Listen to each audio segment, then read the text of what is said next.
Is that any better? Stupid goddamn technology.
Baby, and I'm gone.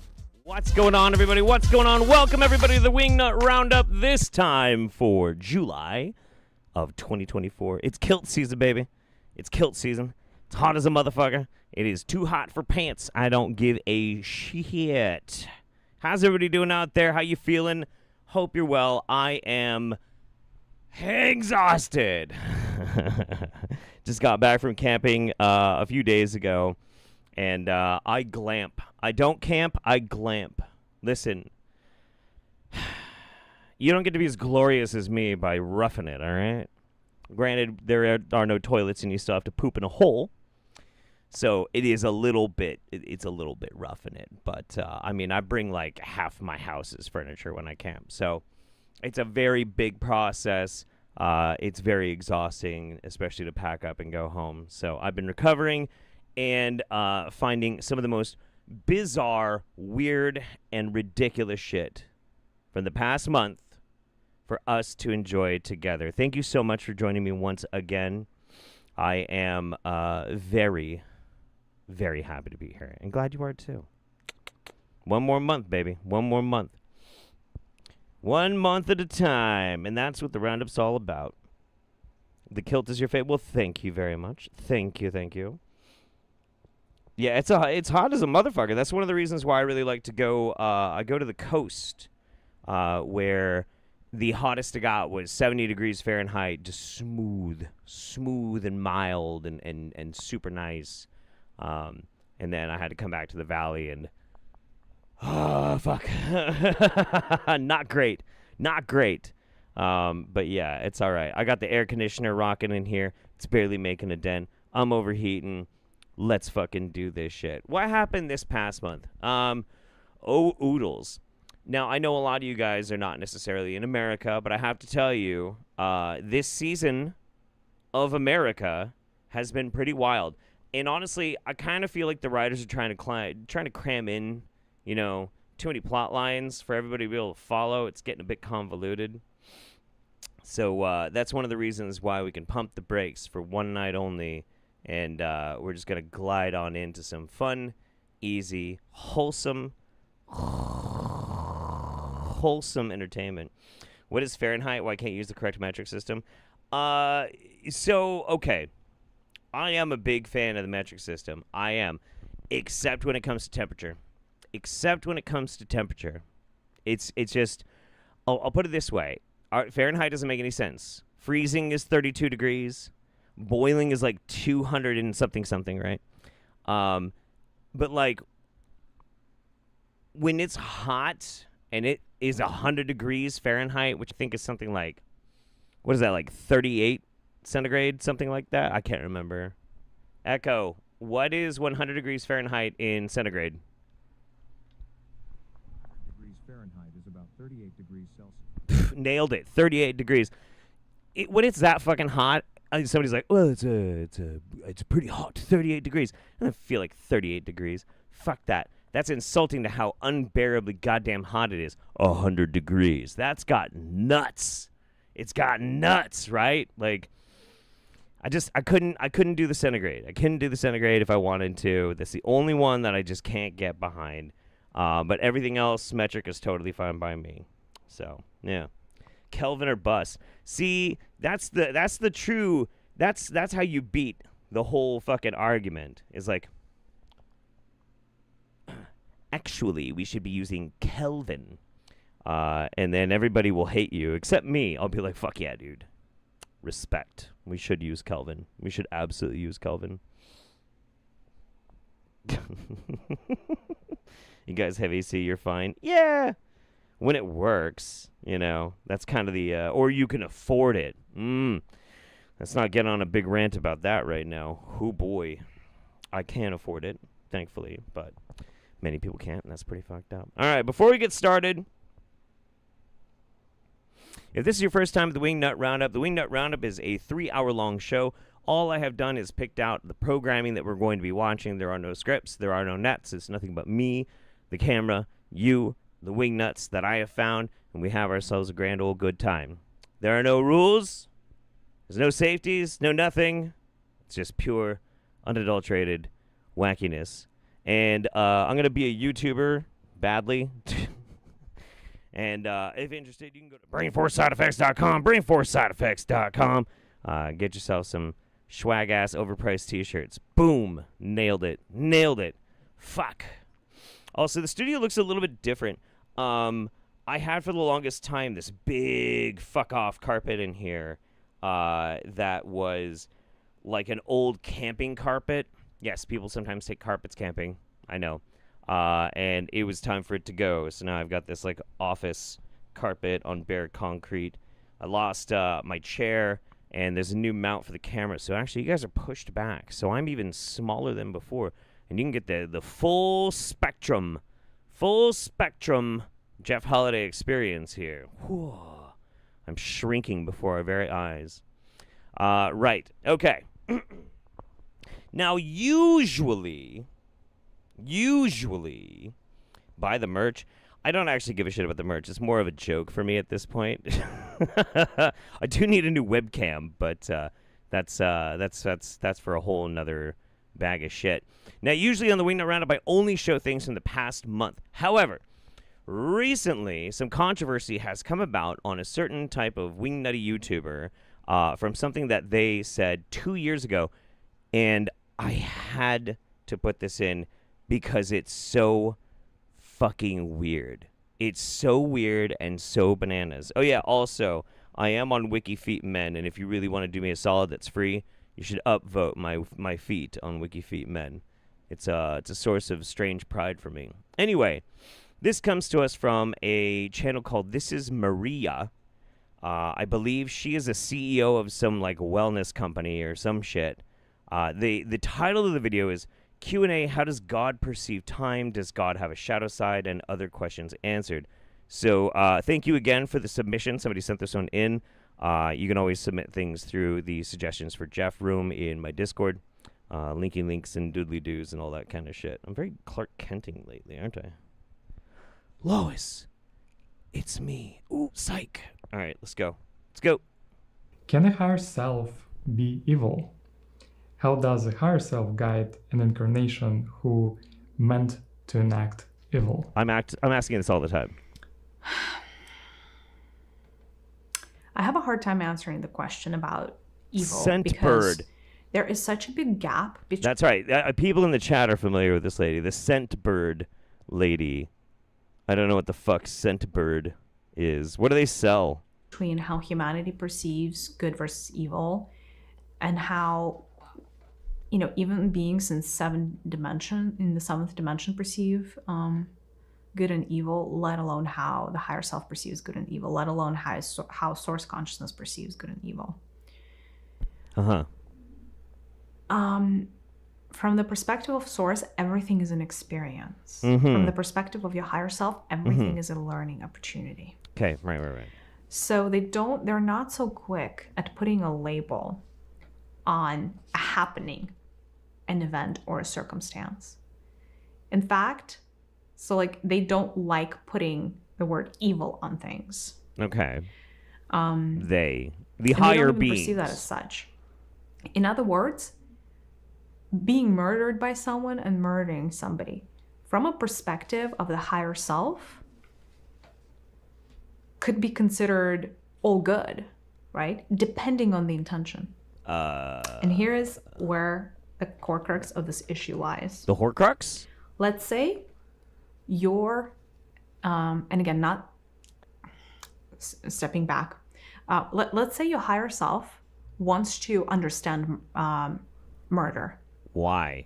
It's just a fascinating subject for your higher self. If it wants to understand murder. So your higher self is a fucking sociopath, and it's just like, I wonder, what's it like to do a murder?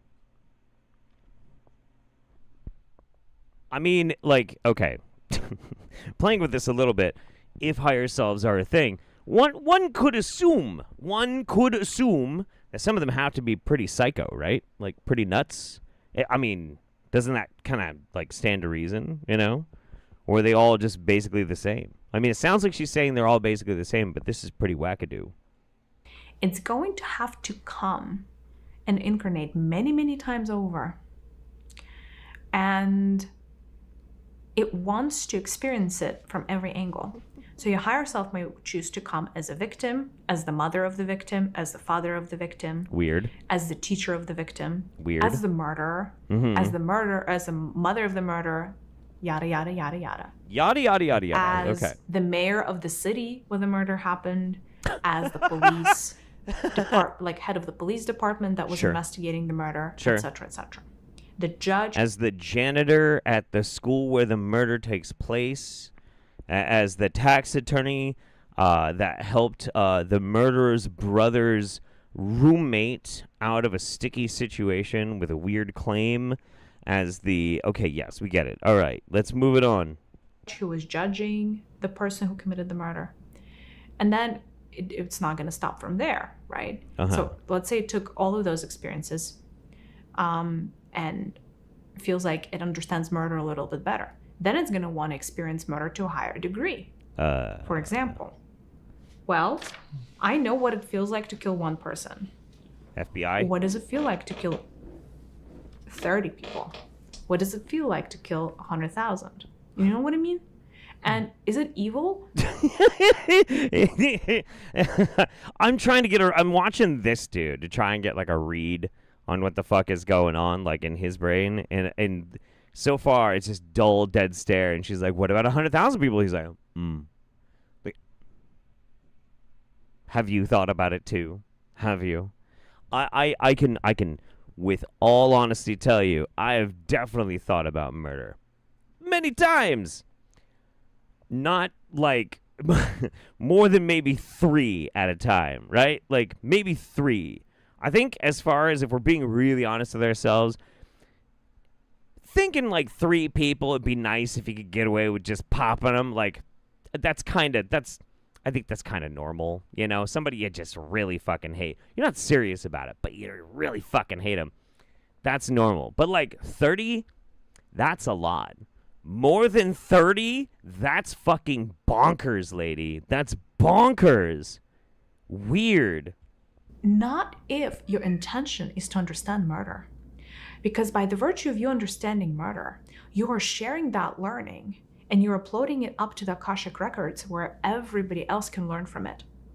And that is a very important distinction to make. Wait. So like, you're really doing humanity a favor by massacring people, because then you're going to upload that experience, that snuff film of mass murder on an industrial level to the Akashic record, the collective consciousness of all human beings, so we could all tap into it and watch it for reasons. Because at one point, somebody has to be the soul that is going to get the learning of what it feels like for the rest of existence and for the rest of the higher selves and, you know, for source itself, right? So somebody has to take one for the team, so to say, and learn. And that is how you may get like a mass murderer or somebody who starts a world war, or somebody who, I don't know, blows up a nuke and kills, demolishes a whole city. Right? That is one way that you can get there. Right. Yeah, but like once that happens, right, like we don't need any more mass murders, so why do they keep happening? Whatever, fuck it. Jesus Christ. In this particular instance, right, again, you don't understand. It's just a social experiment, bro. That's good. I like that. That's good. Intention of your higher self is learning. However, where this becomes problematic, and again, I have a very hard time assigning a label evil. I feel like all of this is pretty problematic. Below the 3rd dimension. Let's just call it what it is. Because that good versus evil kind of only exists here and below. One thing where this can become a little tricky is this. Let's say your higher self intends to heal people. Okay.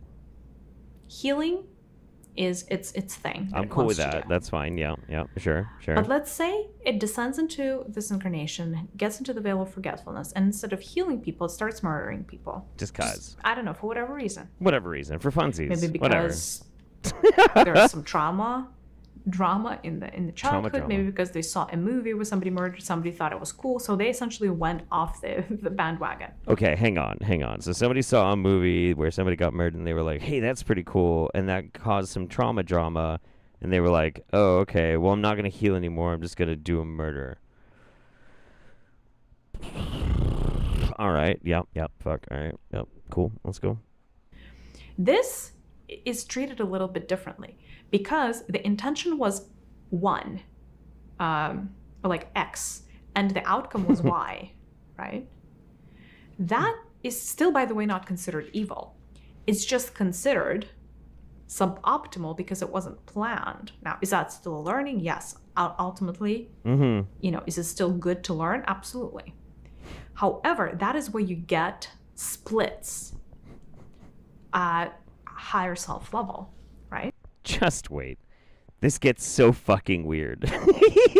There's a reason why we're starting with this. Because your higher self remembers that dude. it wanted to be a healer. And then it has an aspect of itself that comes back and it's a murderer. And your higher self is like, whoa, what do I do with this? And that's where they create a split or a shadow, right? Mm-hmm. And then some higher selves may even start perceiving that aspect that they split as evil just because they cannot process it. But is that aspect evil? Not from source perspective, it's not. So interesting. So is it? And evil is just a matter of perspective. What's good for one person is He's like, I got to do some damage control on this. So maybe she's like, but by the way, evil for another person. And by the way, like, look at Hitler. He's one of the poster child. Children.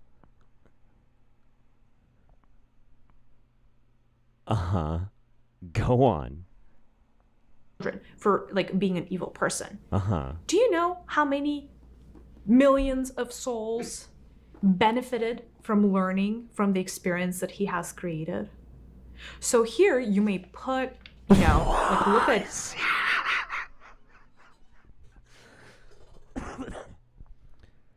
Excuse me, what? Excuse me? Homeboy just broke. He just fucking broke. Oh boy. Holy shit. We gotta pull that back real quick. Oh boy. Oh god, she's Kanye West. Yeah, dude. Yeah.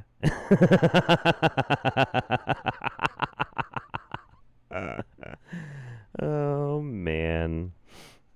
I hope my stream alerts are actually working. We'll see. We'll see. I actually have a couple of things that I have to thank people here in a little bit too. Yay, it is. I was able to catch a live. Seems like I'm not too late to the party. I can stay to watch this time. I already know it's gonna be a good roundup just from the first video. I needed this today. Much love from mine to yours. Much love from mine to yours as well, Puppet on Strings. Thank you so much. That's very, very sweet of you.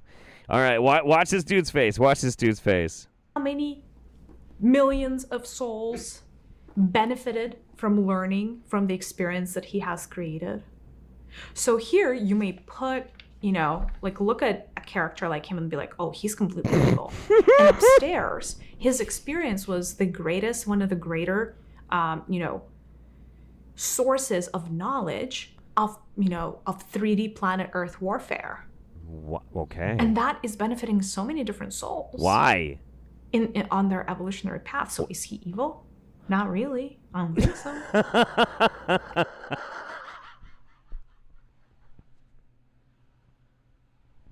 We're all on a learning experience, right?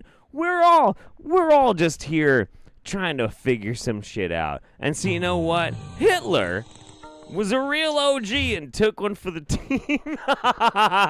Don't clip that out of context, you fucks. Don't you dare. The two faces that are happening right now on screen are fucking amazing. Just absolutely brilliant. Oh my fucking god. I'm making the best point ever. We are fucked. Our business is fucked. Oh my god, our mortgage.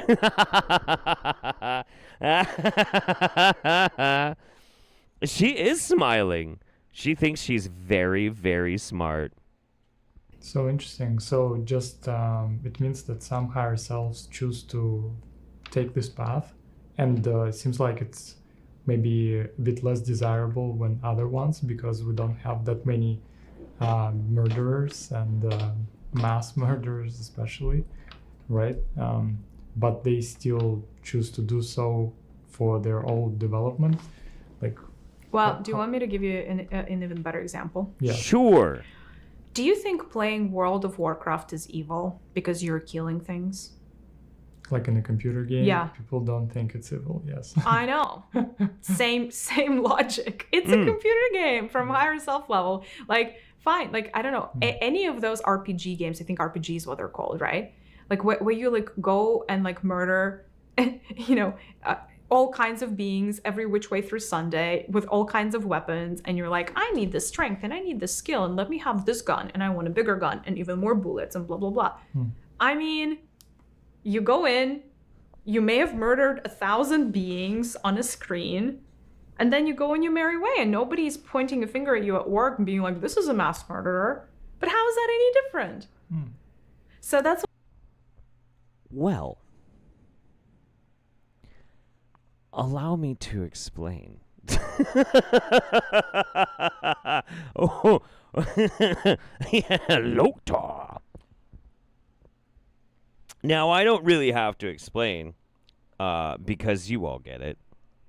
Anybody who is not a fucking brain-dead psychopath fucking understands that. But what I will explain is why we just saw this.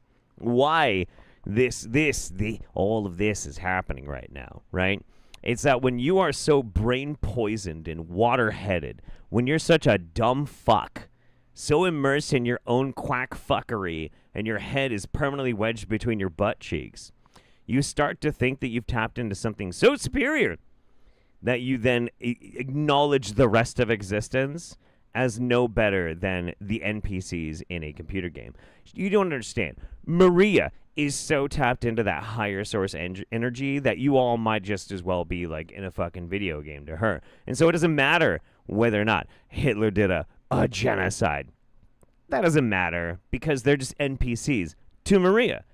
That's what she's saying. That's fucking bananas. It's not a condemnation on video games. It's a condemnation on her because she's a dumb bitch. Excuse me, let's go gender inclusive. A dumb... bitches gender inclusive. Sure, fuck it. We're taking it back. It's for everybody now. It's for everybody. It's too good. Anyway, I think now you might understand why I had to go with that for the very first video. Even though it's 2 years old, I don't care. People just fucking found it again. It's worth it. Holy shit. That was crazy. And you know, like even just like, oh my god.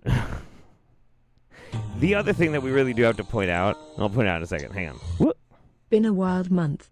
Got laid off from my job after 10 years. Oh no. But also began the process to legally change my name to Morgan. And Good. had surgery today to remove my Adam's apple. Nice. Love to you, and trans rights to my fellow transes. Trans rights. Absolutely trans rights. I remember last time I got a chance to see you in the chat of a stream. You were talking about the upcoming surgery. Well, congratulations. I hope everything goes really well. And I am wishing you the best, Morgan. Thank you so much. Very, very generous. Let's take a quick look over here. Actually, all my shit's kind of moved in a weird direction. All right, sweet. Right. So before the stream started, I got to catch up on some of these things really super quick. Boom, boom, boom. If it'll load now. Except now it doesn't want to load. You bastard. You bastard. Come on. Oh my god. It's going to be such a bitch. Well, somebody did a channel membership, and I think a couple other people donated, and I hate that I might have missed it. I'm so sorry if that was the case. Let me see if I can find it over here. Emmy Val. Hi, Jeff. Me and my boyfriend will be watching tomorrow after celebrating my 30th birthday. Have a great stream, and as always, trans rights. Happy 30th birthday to you. The 30s are pretty amazing. Suki Pumpkin. Sat in my garden 2 a.m. It's been so hot here. Thank you very much for becoming a channel member. And Marcus Trinia says, I just got here myself. Got my ice cream, got my booze. I'm here for a good time. Fuck yeah.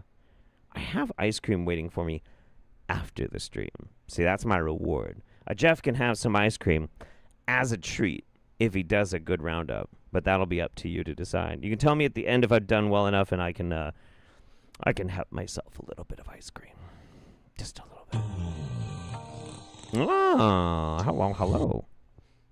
Oh, shit. Yep, I got to read that one. Mickey throws $5 bill at Jeff. Have a cheap tall boy on me. Sending a hug. Trans rights. Thank you so much. Appreciate you. Aw. I am the awesome wolf. Hope you had a great July. Just made the most of my months. Went to a Transformers convention. Wow. Medieval times. Bought a cool dagger. And on the 26th, officially turned 20. Happy birthday to you, too. Holy shit. Zordon. Jeff, long-time listener. but last time I donated was back during the Saints. I hope you and yours are doing well. Put this to a date with memes or a new webcam so we can see your pretty face and high def. Much love and respect, Zed. Well, thank you so much, Zordon. That's really sweet of you. I miss the YouTube Saints days. Me and Nick talk every now and then. He's doing a lot better now that he's out of that weird place in New Hampshire he was living. And we chat about motorcycles here and there. We've talked about maybe having a YouTube Saints reunion. It's maybe in the fall. Maybe we'll try and do it in the fall. I think I'd have more time to be able to do it then. I think that would be actually pretty cool. Because I love that man. He's great. All right. Yeah, again, thank you very much. So generous. Thank you guys very much for all the support. As always, you can always send in a super chat or the Streamlabs tip thing doesn't take 30%. It's up to you. I don't care. It's all good. We're here for some Wingnuts, and boy, howdy, do I have a fucking ton. Let's get a brainwash after that shit. Let's do some Diana Cooper real quick. Was Merlin a real person? Was he? Yes, he was. He incarnated at the same time as King Arthur. In fact, King Arthur was his father, and they chose to come in together. Because together they could be more powerful than if they operated singly. Now, King Arthur was also a great magician, as great as Merlin. But Merlin lived at that time, and together they opened the portal from Glastonbury Tor to Venus. And this was later opened to a higher frequency by Jesus. But Merlin certainly lived, and he also... I thought Jesus was before Merlin and King Arthur. Because, like, that's the whole thing, is they were, like, ordained by God in the name of Jesus to go and seek the Holy Grail. Like, how could they have maybe Jesus came back and, like, he went up to Arthur and Merlin's magic stink portals and just widened them. Just widened them or something. I don't know. Fuck it. Also lived in Tintagel and other places. No. She's so wholesome. She's great. We had her on, I don't know if it was last month or the month before that. But she was telling us all about how to get to the magical unicorn kingdom or something. I love her. I love her so much. I just realized, so I didn't grab any Kathy content this month, and now I'm kind of kicking myself because like Diana Cooper here is like the anti-Kathy. Kathy's the crazy lady with the razor straight hair that's two-toned, and she's like, I rebuke diabetes in the name of Jesus. I rebuke all spirits of diabetes in the name of Jesus. I didn't put any in this month. Fuck. But they're like polar opposites. She's so sweet. I love her. I love Diana so much. She's great. Anyway, moving on. Yeah. All right. Let's do some extreme narcissism TV. This guy, I still don't even understand what the fuck this dude's deal is. I've watched a ton of his content, and I can't pin him down. I would not have thought him to have the initial opinion he starts with on this is pretty fascinating. I don't like South Park. Well, not that one. There was a South Park episode where if you signed your Twitter agreement, you signed away your soul to the devil, right? Something like this. But it's true, and now Twitter's called X. Don't call it Twitter, call it X. And X, you can mark X to sign your signature. I can't join Twitter as X. I think Elon Musk is a James Bond villain.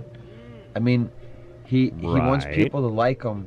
Like, why can't you make up your mind about this guy? He wants to put a chip in your head called Neuralink, and it talks about carving out, it's okay, it's safe, carving out part of everybody's skull and then putting a chip in there. How long is that good for? What if it breaks inside your head? And anyway, that will be connected to Skynet. You know, Skynet from the Terminator. Then, You know, so everything's fucking crazy. Yeah. Did we make some kind of devil's bargain by agreeing to go get, and then they say, okay, you gotta come back, you gotta get a couple more, and now you have AIDS. Is that like and now it's you like got a AIDS. mass sacrifice, like everything for these? I don't even know what the fuck that means. What in the fuck are you talking about? He's onto something. I know. Like, okay, because this dude's pretty ignorant. He thinks like there's this terrible grooming cabal and all this and all that. He sees conspiracies everywhere. He's afraid of pretty much any technology. And then he's like, Elon Musk is a freak. And I'm like, hey, cool, okay. I agree with you on one thing. But then ding, ding, ding, you've got AIDS. I don't know. Yeah, that one, that doesn't. Fuckers is occultism. Like everything is a spiritual dimension. And the spiritual dimension is that a bunch of fallen angels fucked some sluts. And then they had evil children. And they're all dead, and I'm jealous because sometimes in my ignorance, and because I still don't know what the answer to this is, neither do I get jealous that it seems like God loves dead fallen angels more than us, because look at the history of mankind. We're constantly under subject to the influence of evil, and even if we choose good, evil will be thrown upon us, and you fall in love with somebody and then they get murdered, but first they get raped and then murdered, and then people watch the video and it's popular. Everything awful can happen. Your husband of 52 years fell into a vat of plastic and now he's at the front of the Crayola factory tour. What the fuck? What you the wonder fuck? what's going to happen in the resurrection. Don't worry, he'll be perfected. It doesn't matter if he's covered in Crayola. All right.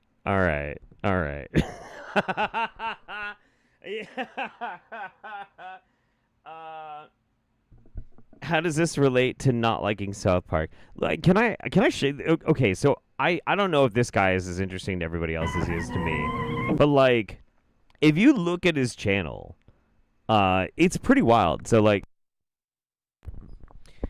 it's a fucking mess. Like half the time he's just whining about Belle Delphine, which I didn't even think she was a thing anymore. I guess I don't know, whatever. But like, men in India can't marry. I hate pimps. 1990s women hotter, and the 80s was better.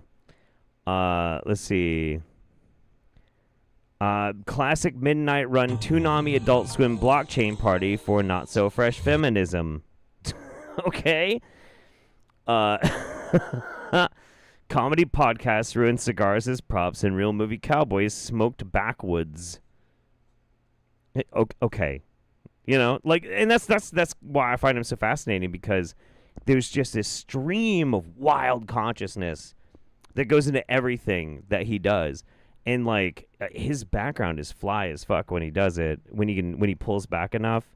And he's got like all these lights and shit and like flamingos, like plastic flamingos in the background. It's wild.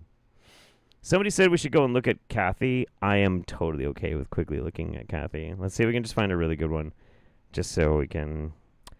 One sign of witchcraft attack. Let's see. This might be really fucking loud, so I'll turn this down. Spirit attacking you. One of the signs is that it will tighten around your esophagus, around your trachea.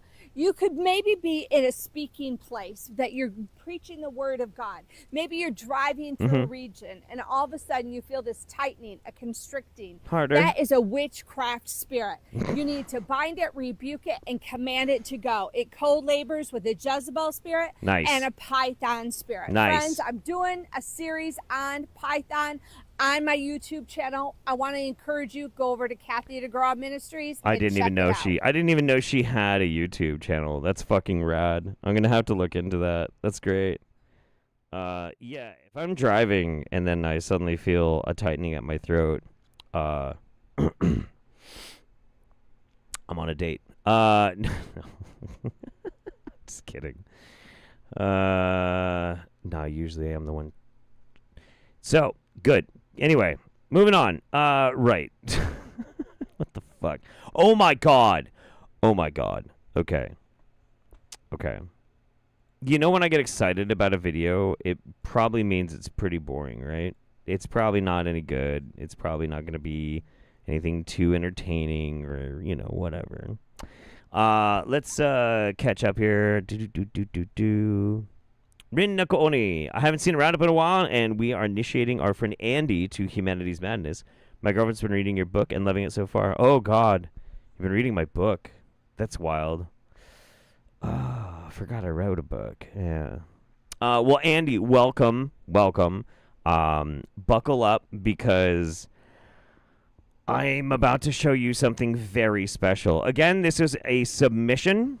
This is a submission from you, the audience. Somebody found this guy, and I fell the fuck in love. This dude's name is Sam the Illusionist, and every video has a 2.5 to 3.5 minute long intro of him basically just trying to sell his stuff. He is a channeler who is going to be channeling, I believe, the Pleiadians, and this is high alert. What's coming is worse than a World War III. Aliens are ready. 2024 Pleiadians. Yeah, it's Pleiadians. And we've seen lots of channelers on this channel. I ain't never seen anything like this before. This is fucking amazing. We are the Pleiadians now in communication through this channel's vibration complex, and we are here to offer our thought forms for the purpose of allowing the human social memory complex.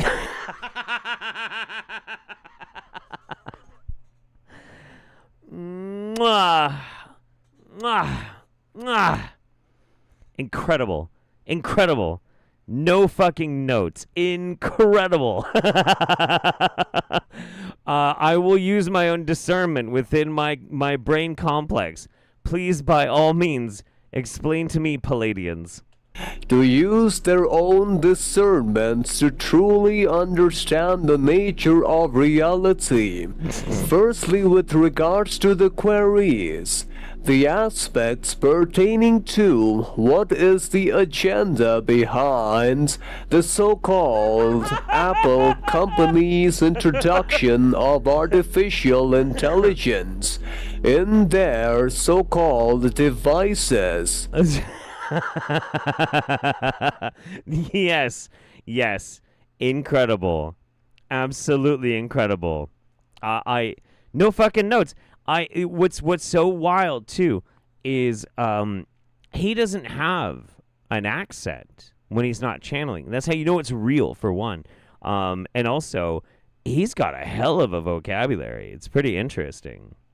We, the Pleiadians, must state that, upon the planetary sphere, the introduction of artificial intelligence in Apple's devices is a significant event, one that holds implications for the collective consciousness of the Earth planet. The entities behind the Earth, the collective consciousness of the Earth planet, is there. Oh my god. Of the Earth, the planet. It's kind of like a mix between Borat and the Swedish Chef. Birdie.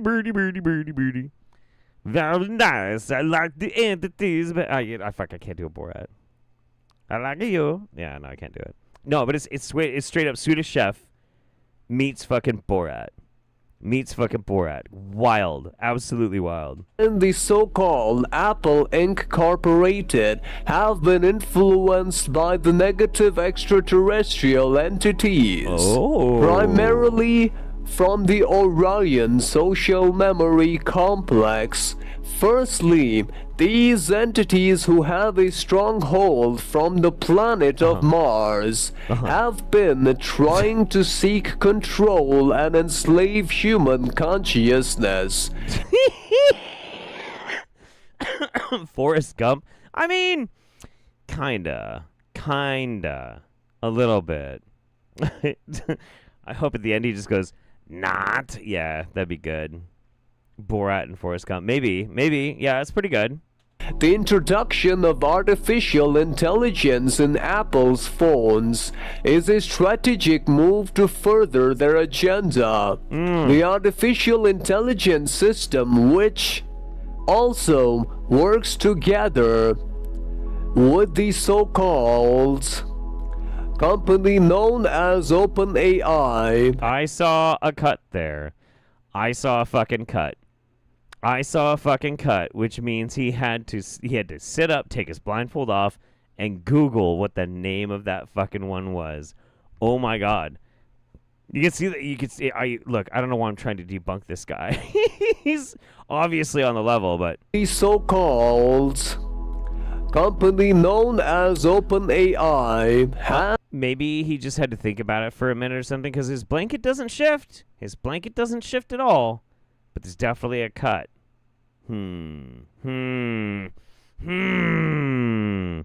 This is like my Zapruder film. Anyway. Look, I know this is amazing, but trust me on something. We're going to go back to this guy. We are going to go back to this guy. I promise you, we are going to go back. But for now, we're going to move on. We're just going to move on just for a little bit. We'll be back with him. The cut was his spiritual pressure shutting the camera down. Oh, my God, that's true. That's true. I liked your other comment, too, El Deuterino. Get me a 1-inch diameter blunt and a few beers, and I'll sound halfway like this guy. True. Stop and ask Alexa for help. That's pretty good. Yeah. Absolutely. What is the name of that fucking song? Damn it. Fuck.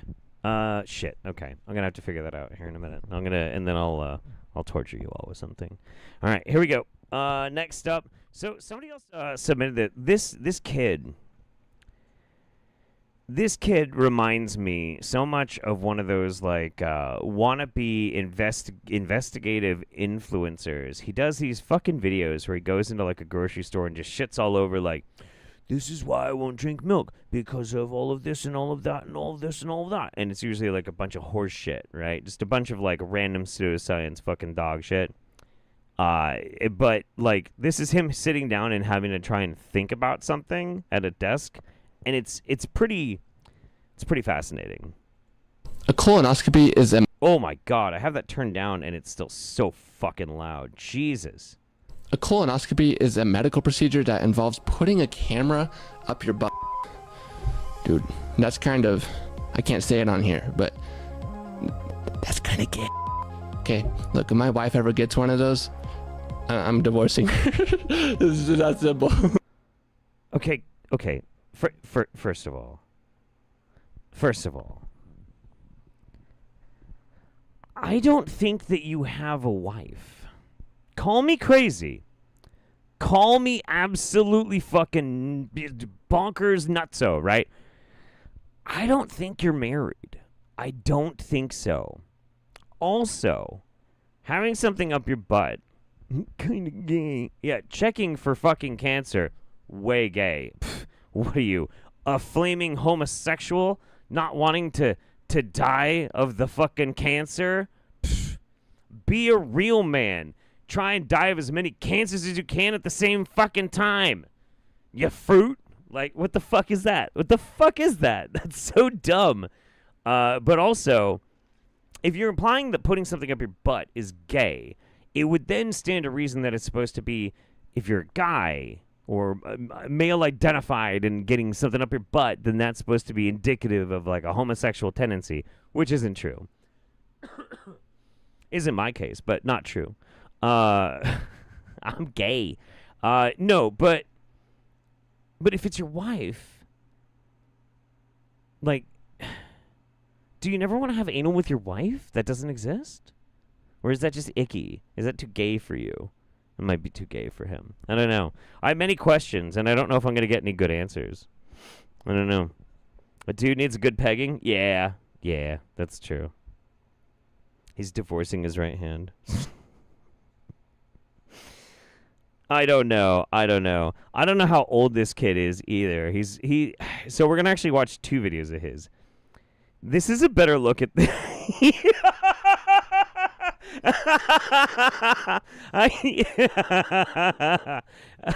Can I make it bigger? Yeah. Look, listen. All right, hang on.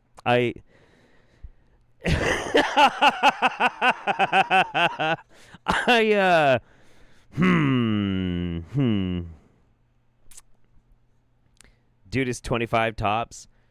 Yeah, I mean, I don't think, like, I'm calling him a kid because, you know, like, a lot of people are kids to me. It's usually a term of endearment. In this situation, it is definitely not. But you can be a full-grown man and have the brain capacity of a fucking toddler. I can't really say too much. I had the brain capacity of like a, I don't know, like a 16-year-old, you know? It's probably why I keep doing dangerous shit and like breaking my terrible old 42-year-old body. Shut up, Daniel. I'm not that fucking old. I'm going to say that until I die. Anyway, so here's his other video. Let's turn this one down too before we blow our eardrums out. Here we go. What are you going to tell us about today, buddy? Wearing sunglasses is stupid. Oh. When you wear sunglasses, it tricks your body into thinking that it's nighttime, so your body does not produce melanin, which means you have absolutely no sun protection. So, okay. I'm 13 years old mentally? Oh, come on. Come on. That's not fair. Okay. Here's the problem. How do you trick your body? Like, haha, fooled you. I mean, there are ways, obviously, of, like, kind of tricking certain mechanisms and whatnot. But, like, you know, playing me for a fool. Ooh, you made me think it was nighttime outside with your darn sunglasses. Doesn't make any sense. Melanin comes from melanocytes, which are located in the skin, not in your eyes or your brain. Dipshit. What, are you wearing sunglasses all over your body? All over your body. Like, first of all, that would be really weird. That would look very, very strange. That'd be like a biblically accurate angel. Be not afraid. Now I can't get that fucking image out of my head. Oh my fucking God. We need a biblically accurate angel with sunglasses. We need that. I don't know if anybody's done that or not. Anyway, your eyes can't gain melanin. True. Very true. All right, let's keep going. if you go into the sun wearing sunglasses, you're going to get a sunburn. It's not because the sun is bad. It's because your body is not prepared for the sun. The only place you should be wearing sunglasses is indoors under artificial light.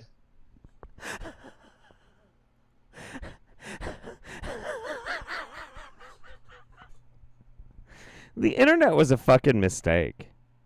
You know, like, it just... The internet was a fucking mistake. Free speech was a mistake, all right? I'm just going to say it. I'm not even going to fucking hide it anymore. It's all a mistake. It's all a mistake. No, sorry. No, I'm over it. Wearing sunglasses makes it impossible to tan. Somebody might have noticed. True. I think there's a lot of things we might have noticed, for sure. But this guy, he's breaking through the matrix, man. He's shattering the fucking conditioning. He's glasses pilling us. He's our special little journalist. Indeed. Is he not just trolling? I don't think so. I went and looked at this dude's Instagram, and it's nothing but this shit. Like, over and over and over and over again. Like, all sorts of crazy shit. I think he's legitimately thinking that he's onto something. He'll have cataracts by the time he's 35? Man. I don't want to talk about cataracts right now. You already told me I'm old. What is this next one? Oh, shit. You know what? Okay, hang on. I need to know if I need to, like, prep you for any of these. Because some of these ones that I found today are absolute fucking bangers. Oh. This is kind of a banger. This is kind of a banger, but this actually, I need my notes for this one. So this is actually pretty important. It's good that I'm doing this now. Sweet. Cool. Put that over there. Got my shit. Good. Okay. Cool. Awesome. Again, thank you everybody for any of the tips or support or anything like that. Appreciate you. You guys are amazing. But most of all, thank you so much for coming and joining me once again for a Wingnut Roundup and enjoying this live with me. We are back. And he lives. The great black dragon. Oh, no, that didn't work. Dragon. Yeah, that kind of worked. Okay. Kind of fucked that up. Wait, I can make up for it. I can totally make up for it. Hang on. There we go. Except now it won't play. You fucking fuck. You fucking fuck. Okay, my friends, another shocker du jour. That's right, a shocker du jour. The Great Black Dragon lives. Took fucking forever, you fuck. I hate my fucking soundboard. It's such a piece of shit. So this video is titled For Everyone's Understanding, recorded on the 24th of this month. But also, he put out a video, I think either yesterday or the day before as well. And that video was fucking boring. It was like 6 minutes of him being like, many day now. Yep, I gotta go. And then like 3 minutes into it, he sounded totally fine again. And then he's like, oh, but I'm dying. And then he ended the video. It's really lame. However, there's some fantastic shit in here. Fantastic. So, let us go. I just got back one night. Excuse me, from a big event in Atlanta. Yeah. Called Through the Veil or something like that. Sure. Cranking a bunch of people up and just going nuts. Anyway, on the way home, Kinky. I mean, look, I may or may not have gone to some random events here and there and like cranked and or been cranked, but I'm not just gonna like tell the internet all about it. Like, this fucking party. Oh boy, nobody was left uncranked. Most people cranked multiple times. I stopped at a Waffle House and most anyone knows what the Waffle House is, how it works, and how to order off the menu. It's just a regular menu. Well, excuse me, it was at night, and this guy all of a sudden popped out of nowhere. I felt it, and I looked, and sure enough, he comes into the edge view of the mirror of the window and walks around and comes in. He's got a smile on his face, in his head. He goes, I get to meet him, Which, thanks, that's nice, but I'm no better than nothing else. Sir, you are the Alpha and Omega, the destructor of the entire universe and multiverse and megaverse, above and beyond, outside of and all-encompassing time and material. But you're just, I'm no better than anybody else, whatever. I've lived 5,000 different lifetimes, but whatever. And anyway, I guess he's like picking up the psychic impressions of this guy coming into the Waffle House who was like, ooh, I get to meet the Great Black Dragon. Yeah, this is humble bragging. This is humble bragging that only the Great Black Dragon can do. So enjoy. And so he came in and he sat down at the table next to me, and there was only 3 people in a restaurant. And he chose the one right next to me. And he looked at the menu, and he's like, I saw him coming in. I said, shit, he's from a ship. He's a captain. He's captain of a nice-sized ship. I'm going to back up the Great Black Dragon on this. I many times have been in a Waffle House and looked over and looked at somebody who came in late at night at the Waffle House and thought, that man probably flies a spaceship. I'm getting the feeling like that's probably the fact. That's probably very true. I don't know if you guys have had that experience, but I think it's probably pretty common, especially at Waffle House. Most of the folks on the ship were Pleiadian. Yeah. As he was solar plexus energy too. Solar plexus energy. So he came and sat down and looked at the menu, and the waitress came right up. Can I help you? And he goes, I'm not really used to this. How do you do this? Yeah. I didn't want to laugh at him, but I thought it was funny. I went into his head, talked to him, and left a little bit after that. Okay, so you just got done at a party where you were jacking a bunch of dudes off, and you went to the Waffle House for some late night hash browns, and some weird guy came in, and you heard his headcanon, and he sat down in the table, like, near your table, and he didn't know how to order, probably because it's his first time at a Waffle House, because he was traveling. He wasn't there for the male crank party. And then you had a brain-to-brain, brother-brother, bone-to-bone psychic connection chat with him. Sure. Fuck it. Sure. All right. Fuck it. I'm just going to assume that everything he just said is totally on the level. All right. Anyway, next time code. There's some fucking weird shit in here. The thing is, I would be so destroyed if the Great Black Dragon ever actually died. Well, yeah, I'm just surprised that they weren't cranking each other off at the Waffle House. Like, that's entirely, within the realm of possibility, right? You're out of the loop. What's going on? This is ridiculous. Okay, Hannah, let me explain.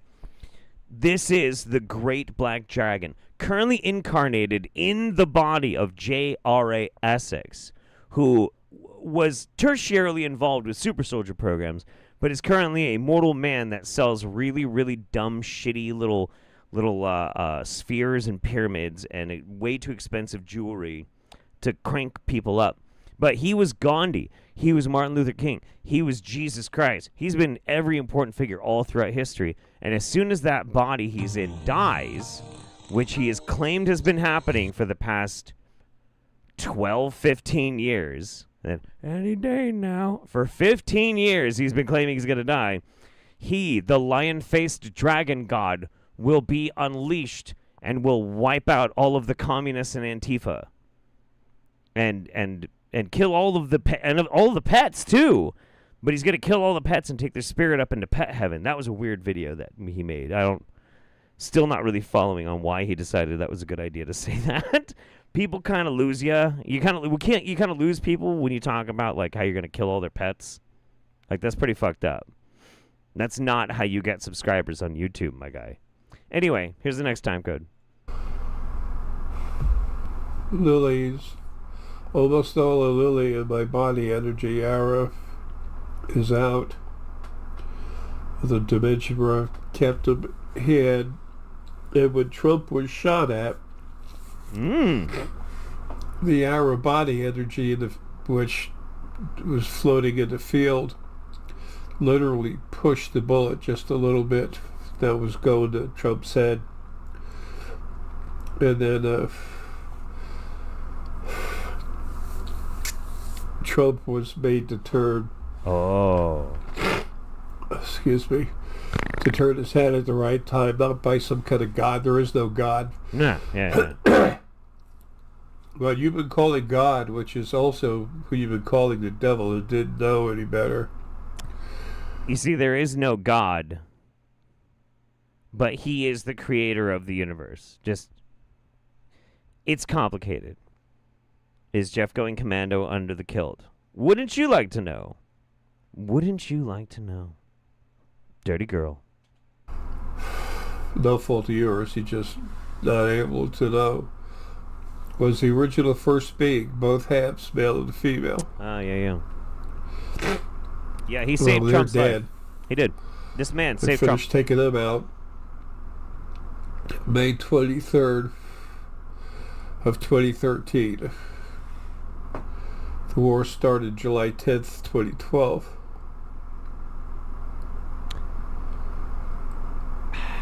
Not J. Essex. This body isn't shit. It's a dilapidated, my disintegrated, shitty dumpy body. My dumpy, shitty compost pile of flesh.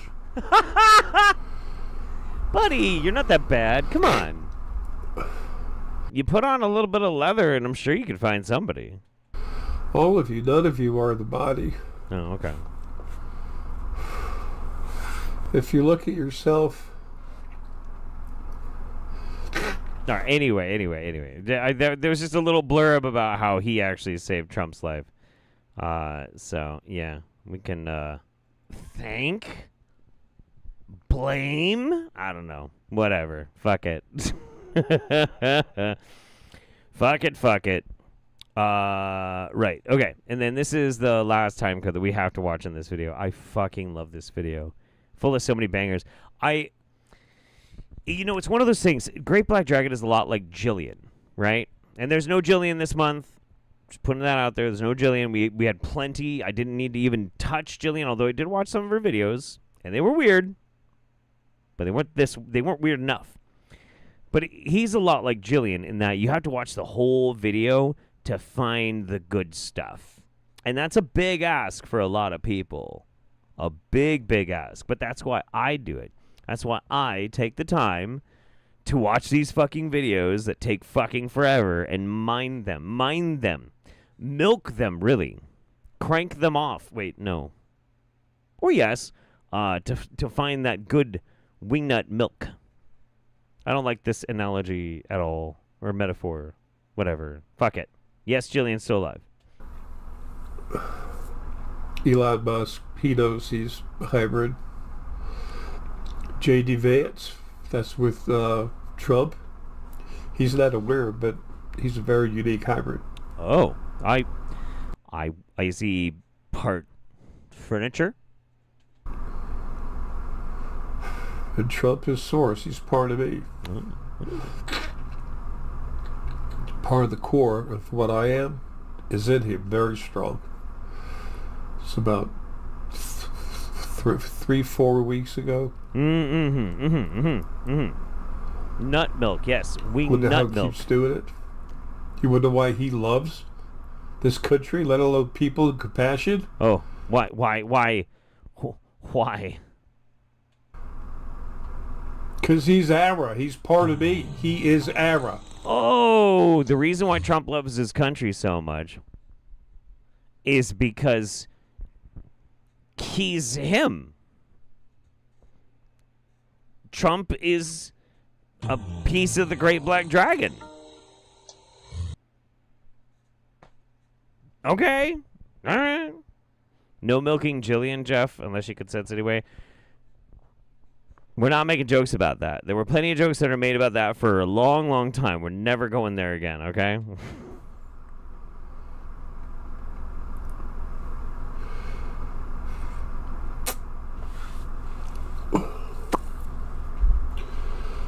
I was George Washington. Oh, yeah. I was Gandhi. Then parts of me were JFK. Ronald Reagan and others. Yeah. I'm like, go there. This is not like a... Yeah, he saved himself. Make Jay happy day. I'll be happy when I'm out of here. Actually, hey, that's kind of a good thing. That's like something that really should be pointed out. Because before it was like, oh, you saved Trump. Okay, so you used your hooba-jooba, boobaloo, to save Trump. But really, you were just saving yourself. And that really doesn't seem so selfless anymore. It seems self-interested. I won't say selfish, but self-interested, right? You set yourself up high, and now we're just kind of like, yeah. I mean, you would. Doesn't sound that cool anymore, though, you know? Just doesn't. He doesn't know how to market himself for an omnipotent and omniscient being. He has bad marketing skills. You know what I'm saying? I want you to know that myself and parts of me have been here all the time. Yeah. I had to kill the original ones. Your loving God and your vicious devil. Same two halves of the original first being. Was it like playing Minecraft? Whatever, fuck it. All right, I'm done. Anyway, he's still alive.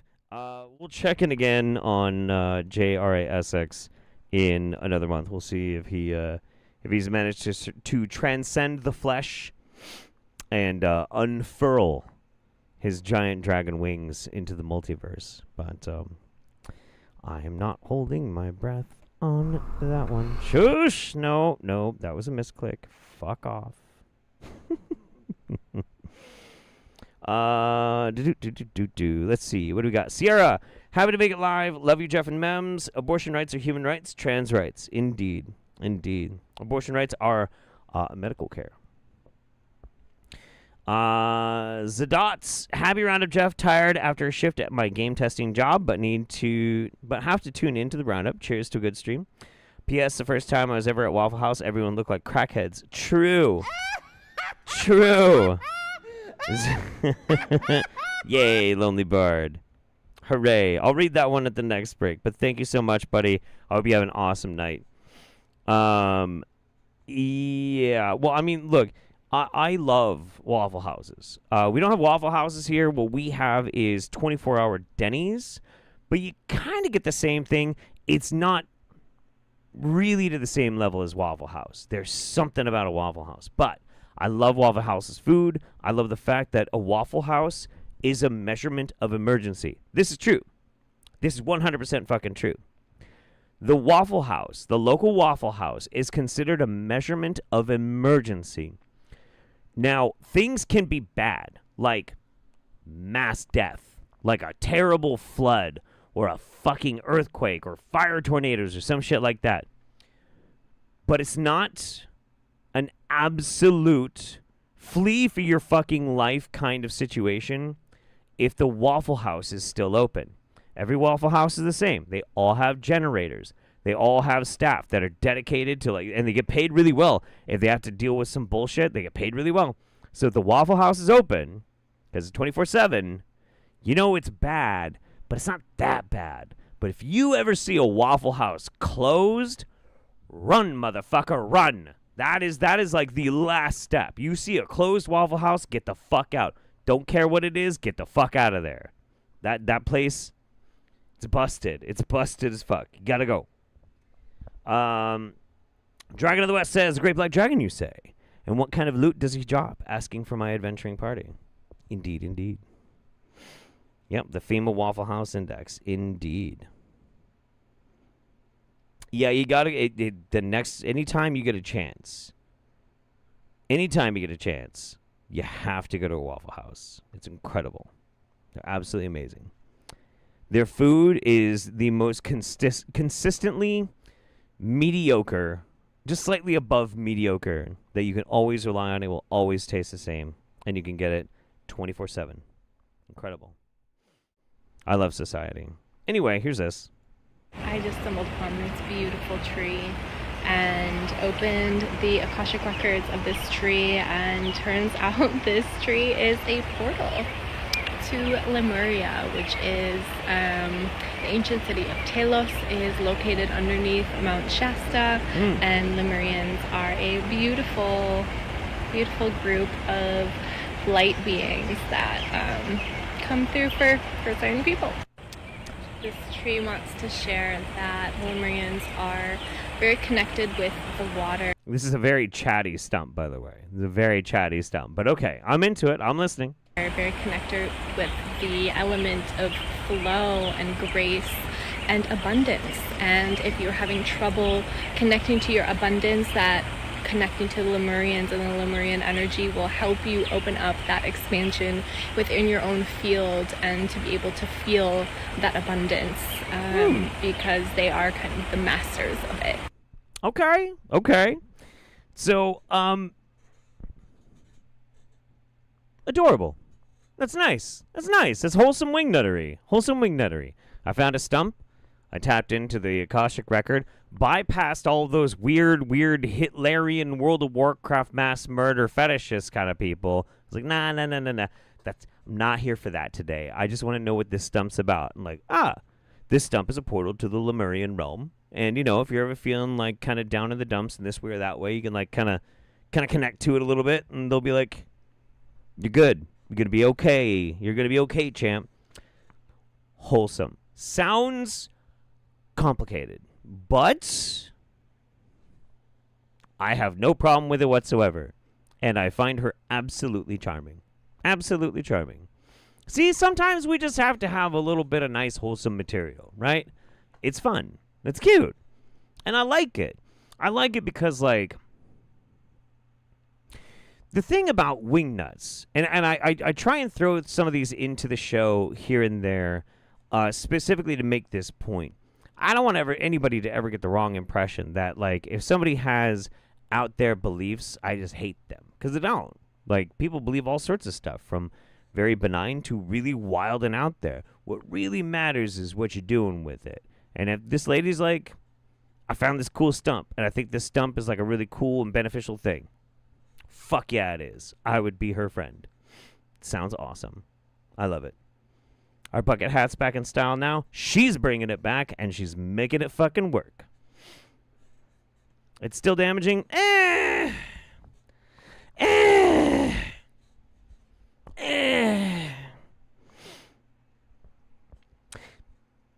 It can be. It can be. Let's talk about it for a second. So here's the big issue, right? Here's the big issue with people and belief and really, I don't even want to say really out there belief systems, but really any belief system whatsoever, is that we all collectively experience the world not just through our own senses and through the data that we collect, or through the science that is taught to us, and the things that are built up in society to give us a concrete foundation by which we experience and live. We also grow up with culture and stories. And sometimes these stories are make-believe. Sometimes these stories are intentionally made to specifically instill a type of value, or to teach a lesson, or whatever. This is how a lot of things were taught to younger children back in the day. And to some extent, a lot of those stories also gave rise to parts of culture. That's where a lot of, like, creation myths come from. That's where a lot of belief systems that led to people understanding how the seasons worked. Like, you could understand complex seasons by understanding the stars in the sky and crunching massive mathematics, but still believe that these were done also by the will of the gods up there. It's just you found a way to measure the gods. And that's just a story. It's just a story. So I don't care, man. Like, I don't care. Yay for adorable and wholesome Wingnuts. It's a breath of fresh air. Much love to you and the holiday fam. On trans rights. Trans rights, indeed. Thank you so much again, Chaotic Kitten. I really appreciate that. It's just that, like, that's really how I see it, right? I see it as a way by which people can instill or maintain their own sense of values. It's very rare that people are so open, honest, and benign with it. I will grant you that. That is a rarity. So I try and celebrate when I think somebody's just being a sweet, wholesome. I just like things to like things. And here's some people who like things and believe things. So here we go.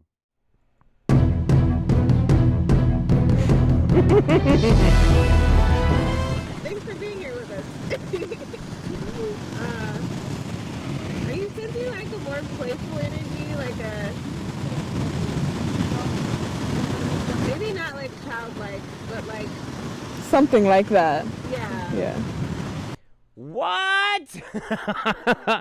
The Farsight people wanting to expand upon their series of Courtney having conversations with Harvey the ET are now having conversations with Raphael the ET, with Intisam?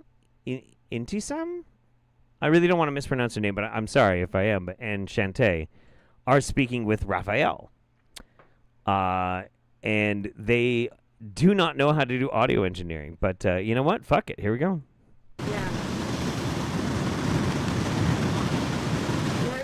Like a cartoon character. Like, I don't know. A little bit. I mean, I'm picking up the like excitement. There's an upbeat sort of energy. Well, what would you like us to talk about today, friend?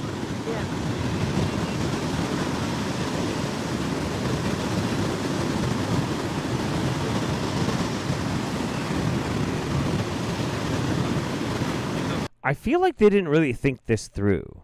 Like, I'm not trying to be a total hater on this. I'm really not. I'm not trying to be a total hater. But, like, I don't think they thought any of this through. It's one thing when it's one person talking to one empty chair.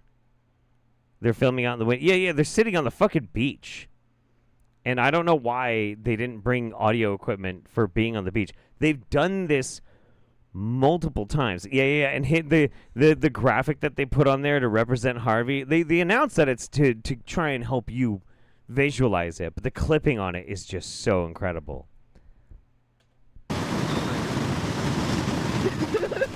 So I'm picking up that our friend here wants to talk about something to do with collaboration and teamwork. Okay. I was thinking like connection, like if they're showing like a map of connection. That's literally the same thing, right? No. Good. No, it's not. That's not literally the same. Oh my god, this is going to make me cringe out of my fucking skin. That's Raphael, Jeff. Please respect the alien. My bad. I'm so sorry, Raphael. My bad.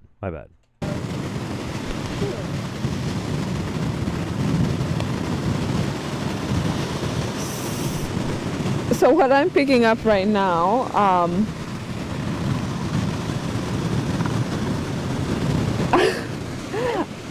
I'm trying to like translate it and then speak it, but there's something about how important relationships are in building something that truly matters, and that it takes a lot of people with strong relationships, with a stability and a maybe even a kinship of sort, to be able to really build something that's long lasting, that has a strong foundation of sort. And that's kind of what we're being encouraged to do here today. All right. We're sitting out here. What time is it? 1 a.m. by the beach. And it seems like you're having a time of your lives. Right. So, yes, that is what Farsight is choosing to do with the money they're making from Farsight Prime right now. You think you miss Harvey? I miss Harvey too. I miss Harvey as well. So there was a choice I had to make between this video and a video where they were talking about how director Courtney, Low Rent Neil Breen, has an extraterrestrial daughter. Now, I know what you're thinking. Jeff, that sounds amazing. That sounds incredible. Why didn't we watch that video? So, I have to watch these videos before we do the roundup. A lot of times I don't watch all of them. I'll see like, oh my God, that's going to be amazing. I'm not going to watch the rest of it right now because I want to like react to it in real time. I started watching that video and I was so embarrassed when Farsight people were talking about Courtney's extraterrestrial daughter. It was so, he doesn't have any children. She's on a ship. I can't hear any of it. You can't hear any of the roundup? No, I'll fix it. I'll fix it. The TV's all fucked up. I'll fix it. I can watch you and you I can't Aw, Memory hasn't been able to hear the roundup at all so far. Damn. Chat, I wonder, you should tell her which part of the roundup so far that she, it's a shame that she missed. And, yeah. You got 19,000 steps today. Jesus Christ. I got yesterday. 25,000 steps yesterday. The fuck you trying to do? Make me look bad? Shit. Yeah, all right. Well, anyway, here you go. Memory's going to give me a quick little break. If you do want a video, you can watch Miriam. Yeah. I can watch me. Be right back.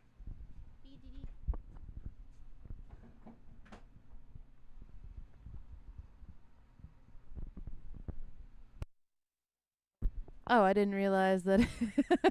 I thought he handed it to me muted. My bad, chat. Where's my crab people? My crab people.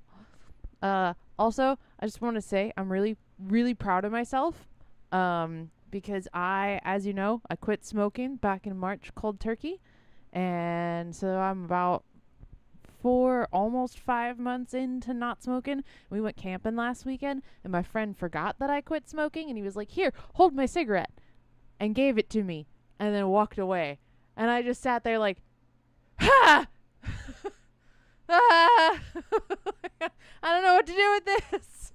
My instinct was like, no. So I'm really proud of myself for that, because I did not partake. I'm talking to the chat. You want to hear it, you have to come back in. But I'm really proud of myself for that. Yeah. Temptation. I was tempted, and I did not partake. Yeah, they didn't mean to like do that to me. They felt terrible afterwards, but I was just like, oh my god. Why? I'm strong, but I am not that strong. Thankfully my cousin was like, I got that memory. I'll hold this for them. I guess it's a compliment to how good I appear outwardly to be handling my addictions when people don't realize that I struggle. When they're just like, oh yeah, it's like you never smoked. Maybe for you. Maybe for you. This is why I got 25,000 steps yesterday, because I walk when I want a cigarette. That's a lot of steps. That means I wanted a cigarette a lot. But you know what? Walking is working. Walking is working. This cake getting better from all the walking. All right, let's see. Mems, do you know that creatures can decarcinize? The frog crab is evolving back into non-crab. He has little leggies. That's neat. Frog crab has little frog legs. Awesome. Hey, what up, Colorado biker? I might bring Penny in, or Jeff might bring Penny in when he comes back. This is that Bill Hicks bit. I wasn't doing a bit. I'm legitimately telling you the truth. We went camping and somebody fucking handed me a cigarette and I like freaked the fuck out. I was like, how do I handle this? Like, that was not me doing a bit. I'm literally telling you what I experienced out camping.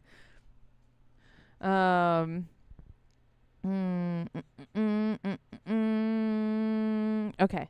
You rarely get a third of that in steps. Yeah, I walk a lot. Let's actually, do you want to just save this and watch it with them? Sure. We're just shooting the shit. Yeah, it's fine. What do you have on your shoulder? Oh, it's tobacco. Oh. Yeah. I'm a smoker. You are a smoker. I was just telling them how I was tempted camping, but I stayed strong. You stayed strong. I stayed strong. That's a good. I like it when you groom me. Wait, okay. Well, you are covered in dog hair. Speaking of dog, do you want to bring the puppy? We have a request for puppy. Oh, yeah. You were thrown a curveball, and I got through it. I did. Hi, puppy. People. Nope. People. Cheater. You cheater. People. She thinks she's people. Yeah, people. Penny is a people. This face. Oh, yeah. Show the camera. Everybody, this is my fur child. Penelope Jolene Holiday. Yes, she's a good girl. I am a good girl. I've just been laying there. I didn't eat winter's food or nothing. I forgot to mention there was food in the living room. I really hope she didn't eat it. Well, you'll find out. You're a vapor, 13 years vaping, never felt better? I mean, good for you, man. I tried vaping, but like going from rolling your own cigarettes and or smoking non-filtered cigarettes to vaping, it does not help. It just made me upset because it was like it did not satisfy my nicotine craving and or the like throat feel of smoking a non-filtered cigarette. So it just made me mad. Yeah, I can't do the vaping. It just does not work for me. But if it works for other people, good. I applaud it. Awesome. Though I'm pretty sure if you're going to quit smoking, you're supposed to quit vaping too eventually, right? If you're using it to quit. Fuck it. I mean, you know, whatever. Whatever does your thing. Whatever makes you happy. Quit, don't quit. Whatever. Be a person. Doggo. Like your county's therapy dog? Yeah, she's an English cream retriever. Unless we just mowed the lawn, then she's an Irish cream retriever. 'Cause she green. It's good. Yeah. It's good. Yeah. That's good. You remember you made that joke. I did. You did. I stole it. She's so small and fluffy and smelly. She needs a bath. Yeah. Okay. I want to give you back to Jeff because I am tired. Yes. But I love you, chat. I love my crab people. Crab people. The crab people are the best people. There's a crab that is de-evolving. What? Where? The frog crab. What? It's got little leggies. What? Really? Well, that's what someone said in the chat, so we have to look it up. I haven't heard of that. I don't know. They might just be pulling my leg.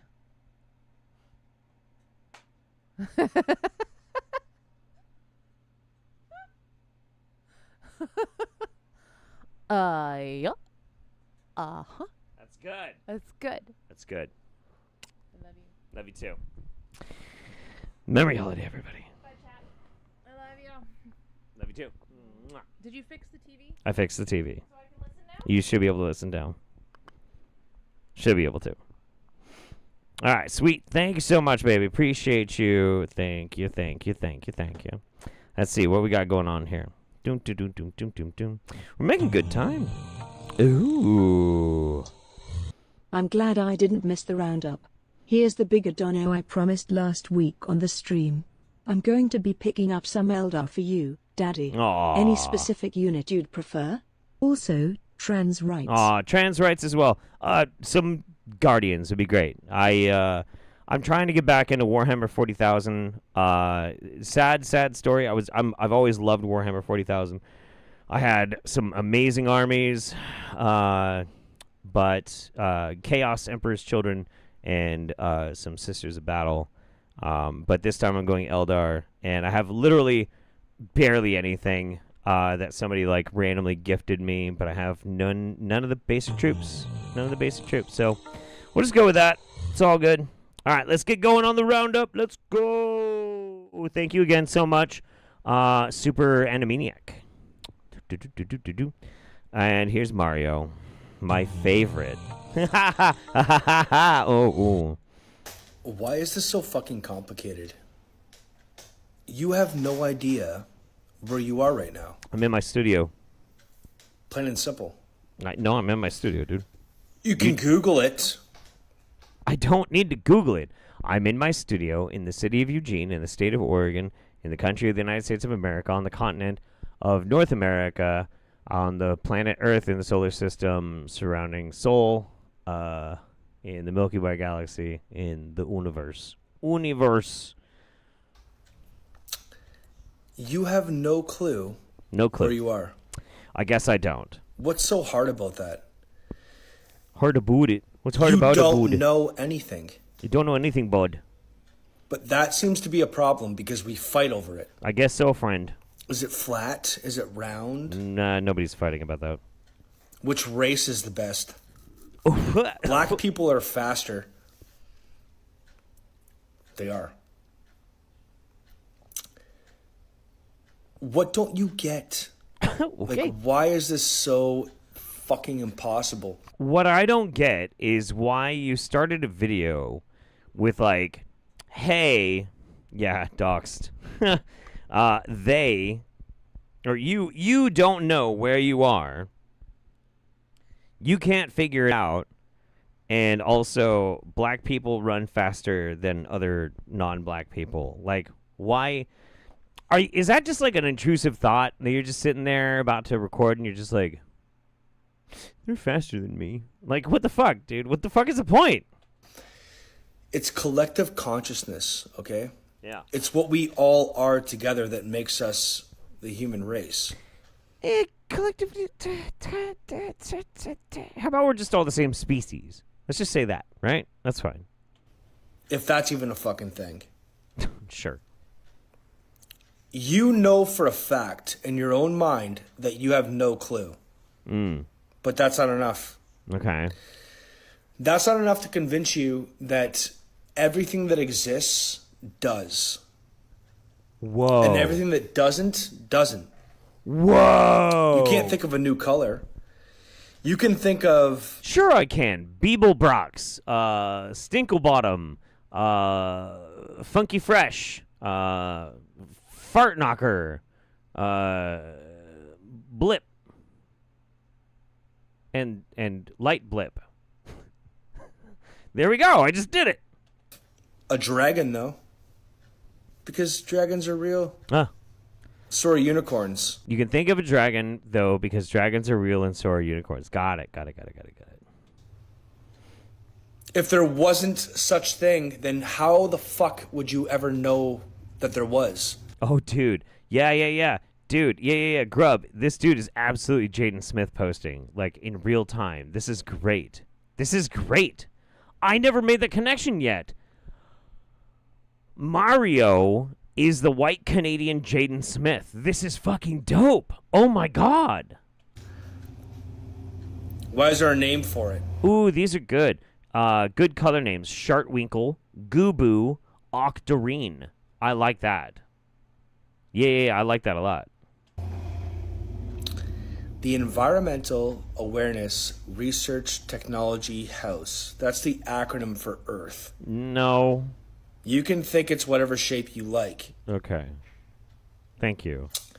What it is it's a collective consciousness of the entire fucking universe, what you would like to call God, maybe. Okay. That wants to find its way down the best path possible. That one. And someone is trying to do the opposite of that at the same time. Who? Whomst? Which is also you. Oh. Or someone that portrays itself that way. Or something. You don't even know what planet you're on. Terra? You can Google it. Yeah. You don't even know that. And there's no convincing you otherwise. Huh? Hot dogs are good. Yes. Why is this so fucking hard? What does hot dogs have to do with anything? Also, hot dogs are fucking awesome. The ocean will part once you fucking figure it out. Okay. Okay, there, bud. All right, there, guy. Thank you so much for your video, friend. All right, anyway. Jesus Christ. Is it Jezebel? It's always Jezebel. Hot dogs are the best race. Hot dogs are the fastest race. I don't know what that means. I don't know what the fuck that means. Hot dogs are good. You know what's funny? So I do listen to quite a few podcasts. My favorite is Behind the Bastards with Robert Evans. Absolutely fucking love it. Robert Evans radicalized me. I'm just putting that out there. It's all his fault. But because I listen to so much Behind the Bastards, I was then introduced to Jamie Loftus. And Jamie Loftus does a fantastic podcast called 16th Minute, which takes like older internet culture memes and hit sensations and tracks them down and interviews them. Really good. But Jamie Loftus is obsessed with fucking hot dogs. And I had not thought about hot dogs in a long time until I started listening to Jamie Loftus's fucking podcasts.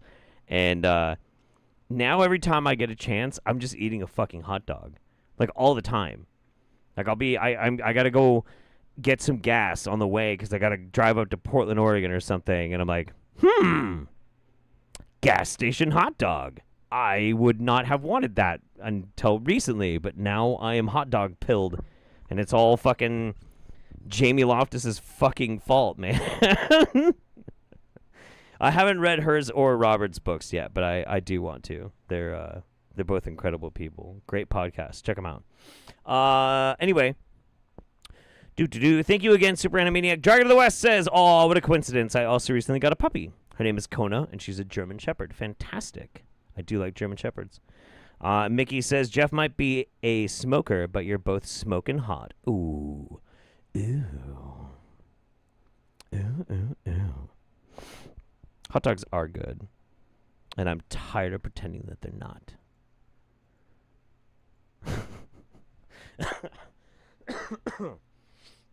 Next up, we're going to go touch on some Mumbi. Mumbi has been experimenting with different types of content lately. It and she looks a little bit different. But you know what? She's trying to change the times, so that's okay. This is for entertainment purposes only. Family. They just tried to take out Trump. They got him in the ear. What the hell? What the hell? Yo, I'm going to add the video to the end of this, but... You know what's so crazy? This little village where I live in Kenya, there's a lot of safe houses for the foreign spooks. Yep. And I was being told by one of them that there was going to be some kind of false flag in the world, and I should not leave Kenya after August because some sugar is going to hit the fan. Some sugar? But Trump? Yo. And you know, these are the same guys that are bringing IMF here. You know, these are the globalists. You know, this is a cult. You know, this is a secret society. And can you imagine CNN and all those guys didn't cover it for a while? And then when they started to cover it... Wait, okay, hang on. There's a lot going on here. We're going to take a second. A filter? You guys are saying there's a filter? A filter where? Where? But you know what's so crazy about it, though? Dr. Mumbi is a beautiful woman. A stunning woman. A stunning, gorgeous African goddess. She is a lovely, lovely woman. And that is not what she looks like. And I don't like that at all. And it's a shame because she's a beautiful lady. But all of her videos that she films in portrait mode now are with these crazy, thick, super filters. And I don't know why. I don't know why. But also... I didn't really think she'd have she'd be standing for Trump quite like that. And also, like, what did she just say? Fuck, I fucking forgot. The filter is rotting my brain. Secret society. And can you imagine CNN and all those guys didn't cover it? And like everybody covered it as soon as like somebody took a shot at Trump. Everybody covered it. Everybody was like, holy shit, what the fuck? And then about 5 or 6 days later, everybody was like, oh, yeah, that happened. Fuck, I forgot all about that. Like, I forget every morning. And then, like, you know, if I check Twitter, I'll some shithead with a picture of it in their profile picture is, like, crying at me or something. And I'm like, oh, yeah, that happened. Fuck, I forgot all about that. Anyway. For a while. And then when they started to cover it, they started to spin the story. Making it seem like it wasn't that serious and actually criticizing, because what happened is he was giving this speech. I don't even know where he was, family. He was giving this speech, then next thing you just hear ta ta ta, then he got shot in his ear. Then like you guys will see the video, but at the end he's like fight.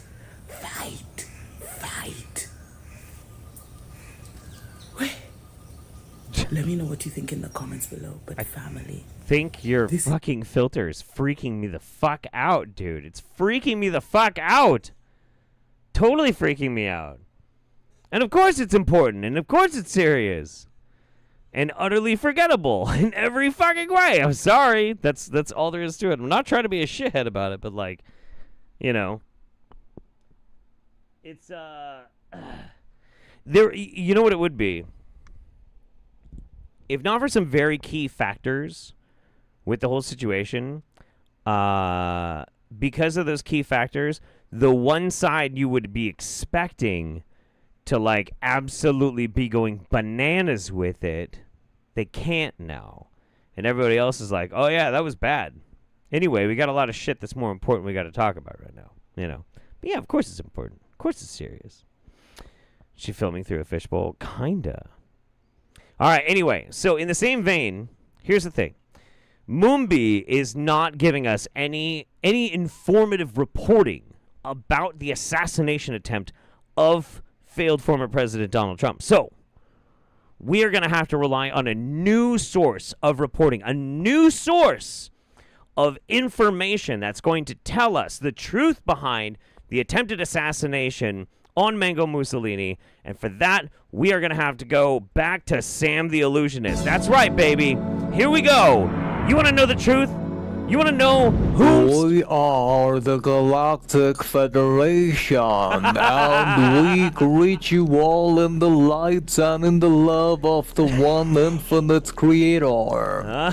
Furthermore, we as the Galactic Federation, before answering the queries that are found upon your planetary sphere, will now address and answer the various patterns of the queries that are presented today. However, we suggest each entity who shall listen to the thought forms to only accept those attributes which resonate deeply within its inner heart.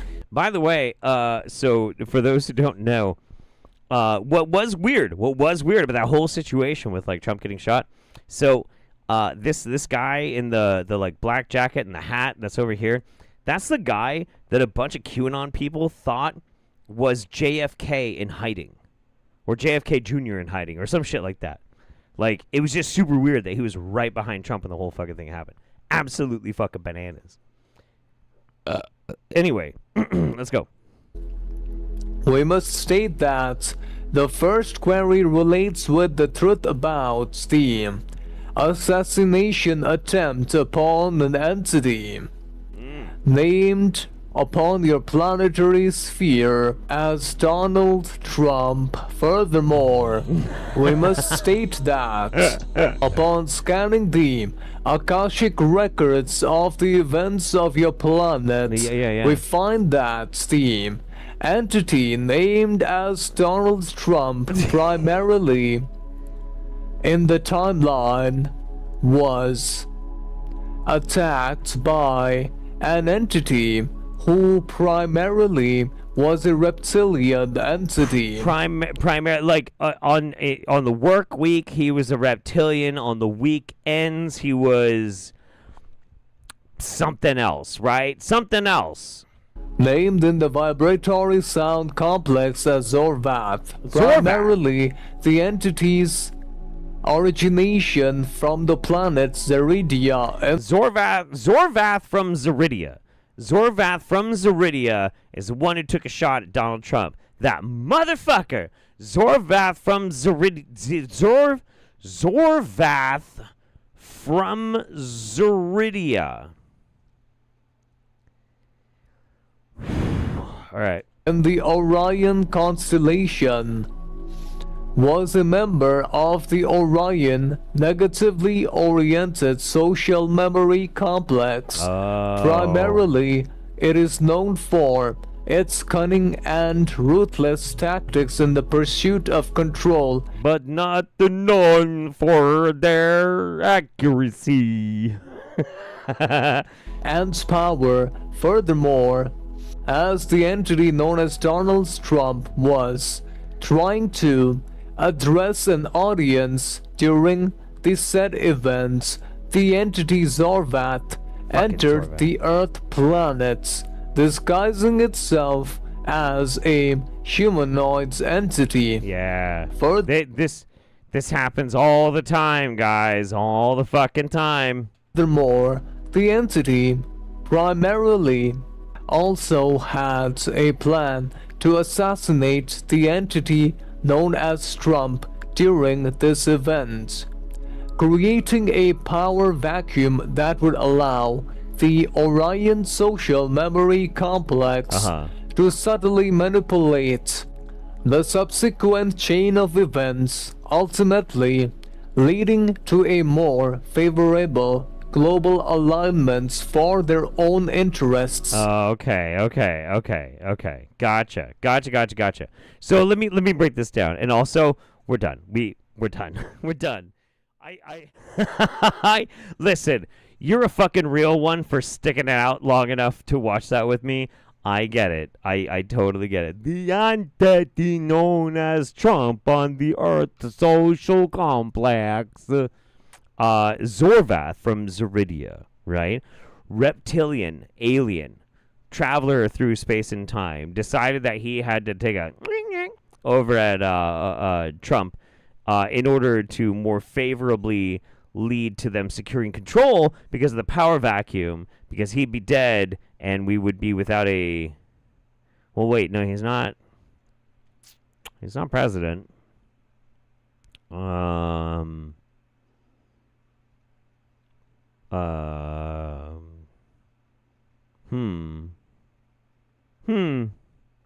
don't know. Now I'm confused. I don't know what the point is of them trying to take a shot. I mean, we could try and finish the video. I'm getting a psychic vibration that if I do that, everyone in the chat will try and kill me. So we'll just assume that we won't get any answers from the rest of that video.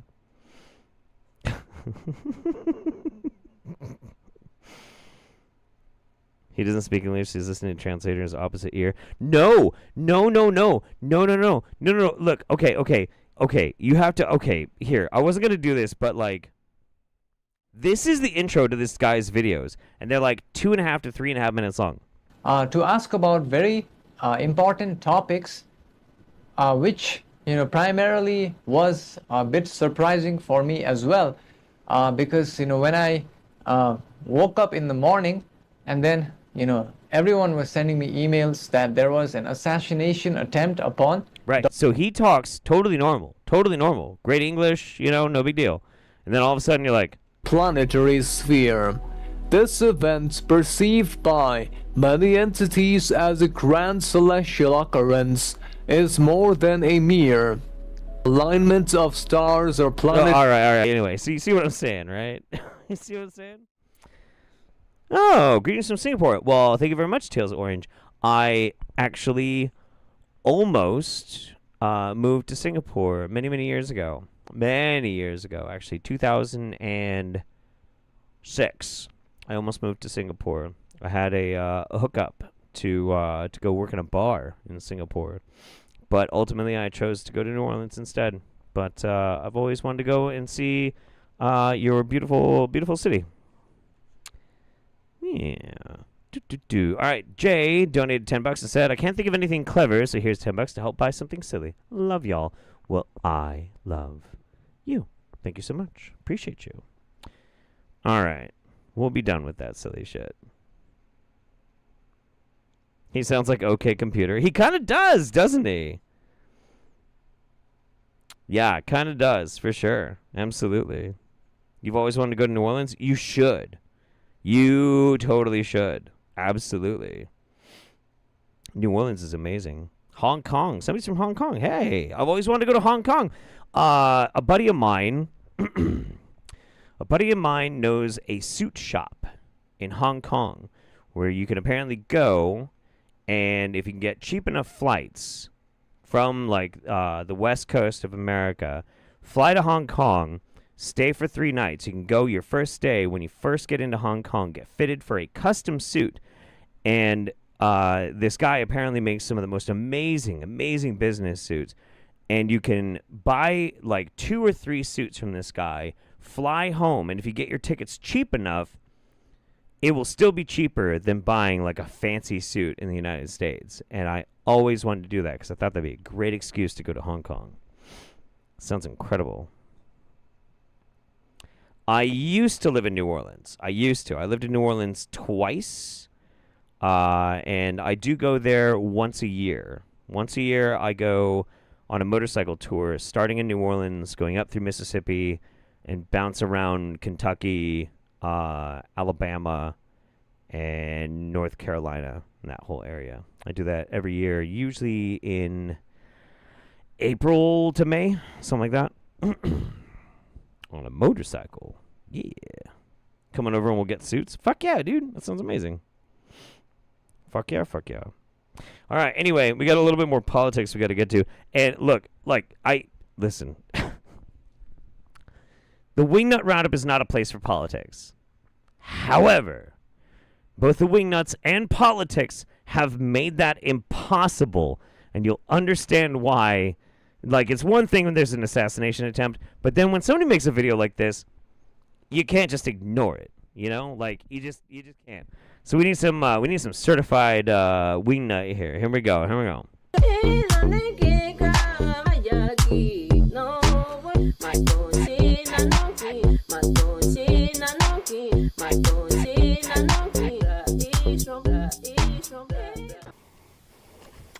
Okay.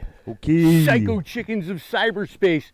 It's Troy Casey, your leader, reporting live from planet Earth, also known as President of Planet Earth, with his trusty rusty dog back there in the desert. We're here in the Valley of the Sun today. I just realized if Troy Casey ever decided to do like old man like wrestling promos and shit, he'd be really fucking good at it. Really fucking good at it. I'm gonna put you in the granola grappler. Yeah, man. I'm gonna Shivambu Slayer you. I don't even know what that move would look like. To address the State of the Union again, the circus has come to town. There is all sorts of buffoonery that is happening right now. We've got this person, the Kamala Harris situation. She has been selected again. How did that happen? Don't we have some kind of democratic delegate process primary? So you don't know how our politics work? Then why are you talking about it? Why are you talking about it? What the fuck? The people vote the leaders in. Isn't that still what's happening on planet Earth? And who is this person, Kamala Harris? The big laughing buffoonery, the cackle. I was just saying, like, everybody hates laughter. Like, fucking hates laughter. Just, I mean, anytime somebody laughs, I'm like, ew. Ew, ew, why are you laughing? Gross. Ew. No, fucking whatever. But like, legit, this dude's got a fucking crazy, incredible body. I mean, maybe there is something to like hiking barefoot and drinking your own piss. Probably not, but. Of Kamala Harris. And what is she laughing at? She's laughing at incarcerating black men for the use of marijuana and then cackling about it on the Breakfast Club. Right? That was debunked. Look it up.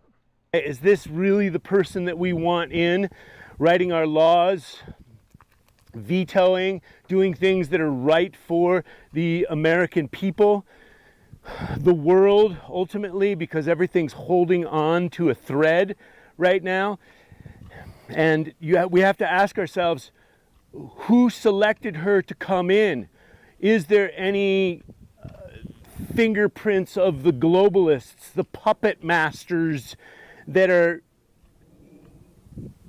doing the whatever is going on? And then, all right, so I don't really want to play any more of this video because, again, I really don't want to get too much into politics. There are a couple of things that we'll address for sure, but I have to point out, like, when did this happen? When did this, and this is a question I'm posing to you. I want to know in the chat. I want to know in the comments. I want to know what you think, okay?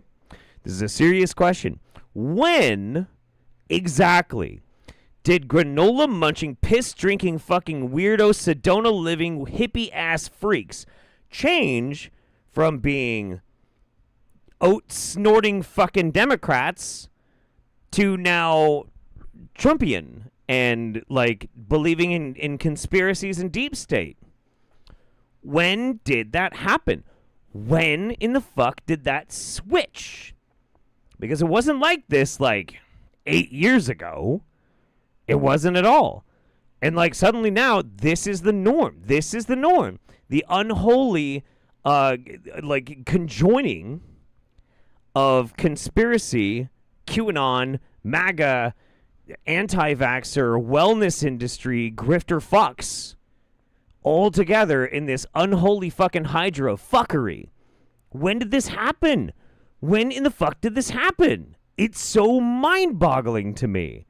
And like I made videos about it, and I've analyzed it and shit. Some people were saying Obama, maybe. COVID definitely helped for sure. Kickstarted that shit into high gear. But it's so crazy to me. Because that's not how it was. Like, in my early 30s and shit, like, I was frustrated because I was predominantly, like, more aligned with Democrats and everything. But, like, they're anti-GMO and they're anti-vaccine. And I'm like, what the fuck, dude? Guys, come on. And it was really pissing me off. But now, they're all over there.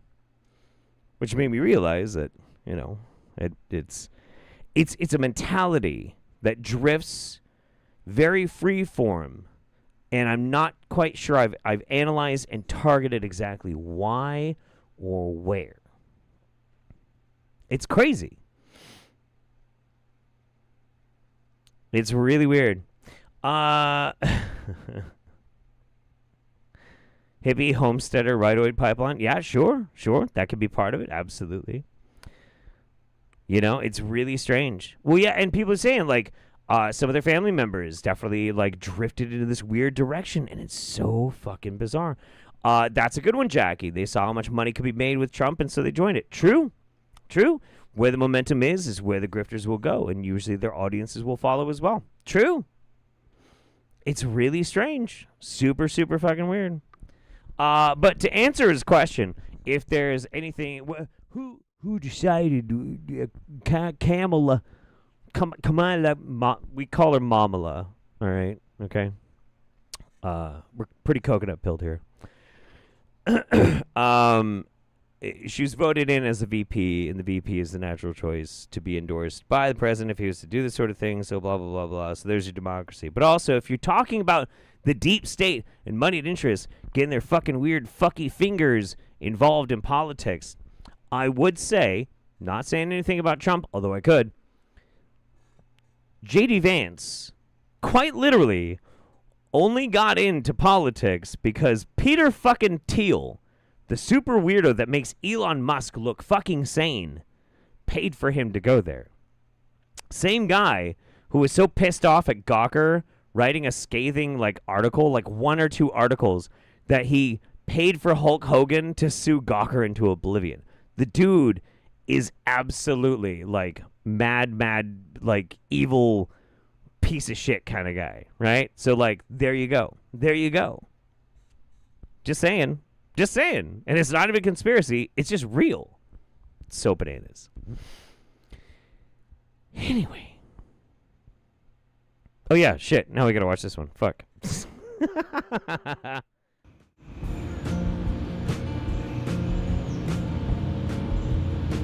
Good morning, everybody. Wild Bill for America here. Been out on my front porch watching the sun come up over Daytona Beach and pondering the storm of political garbage that we are living through. It appears that Biden may resign, effectively installing Kamala Harris as president. It's not really how that works, but it's kind of how that works. It is kind of how that works. It's kind of like one of those things when you get frustrated with certain things, and didn't Peter Thiel suggest an ethical alternative to genocide? Oh yeah. No. Legit. Like, some of the biggest names in, like, weird tech bro spheres, like Peter Thiel and Elon Musk, they're fucking eugenicists. They are actual fucking eugenicists. And all you have to do is ask them the question. They'll fucking tell you exactly what they believe. It's crazy. Shit, what was I going to say? Fuck, I don't know. Now, this grieves me because for years I've said that when the day comes when the USA has a female president, I pray that she will be someone we can all be proud of. Sure. Kamala Harris would be President Jezebel. In the Bible, Jezebel... It's always fucking Jezebel. Class, It's always fucking Jezebel. Always. Always. It's always fucking Jezebel. Son of a bitch. Was the most evil woman who ever existed. She led Israel into a religion of depraved sexual perversion, child sacrifice, and corrupt courts. Exactly what the Democrat Party is forcing on the USA today. She has a long history of being a champion of every evil agenda. Like what? Now, if our elections were honest, Donald Trump would easily defeat Harris. How do you know? How do you know that? It sounds like you're just saying shit, you know? Like the election hasn't happened yet, right? You just get it. But history shows that the Democrats' top priority nowadays is destroying free and fair elections in the USA. So it is possible that President Jezebel could drag this nation down to oblivion. Oh, but Bill, how could God allow such disaster to happen to the greatest nation on earth? Well, the greatest nation on earth is already under the heavy hand of God's judgment. John Calvin said, when God wants to judge a nation, he gives them wicked rulers. That's lame. What a lame, shitty, gaslighty way to fucking deal with a country, right? That is exactly where we are today. I am convinced that the day Obama lit up the White House in the rainbow colors to celebrate homosexual marriage, well, that was the day that God finally handed the USA over for divine judgment. What the why do you care, Bill? Fuck. God damn it. Why do you care? Why do you care? Just don't get gay married. It's not like anybody wants to marry your ghoulish ass anyway. Come on. Style's busted. No riz. So my message for men and women of faith is to batten down the hatches, because a storm is coming upon the USA the likes of which we have never seen. Now is the time to strengthen your faith through prayer, fasting, and diligently studying the scriptures. Remember, when the wolves come, the safest place to be is close to the shepherd. Oh my God, fuck off. How about the fact that there are no real checks and balances to make sure that the truth stays front and center? As much as I disagree with how things are done in Singapore, I can safely say that Singapore places a really big emphasis on the truth of a particular situation, which sometimes gets twisted, but barring that is a good thing. Well, okay, so that's true. That's true. We used to have something in this country called the Fairness Doctrine.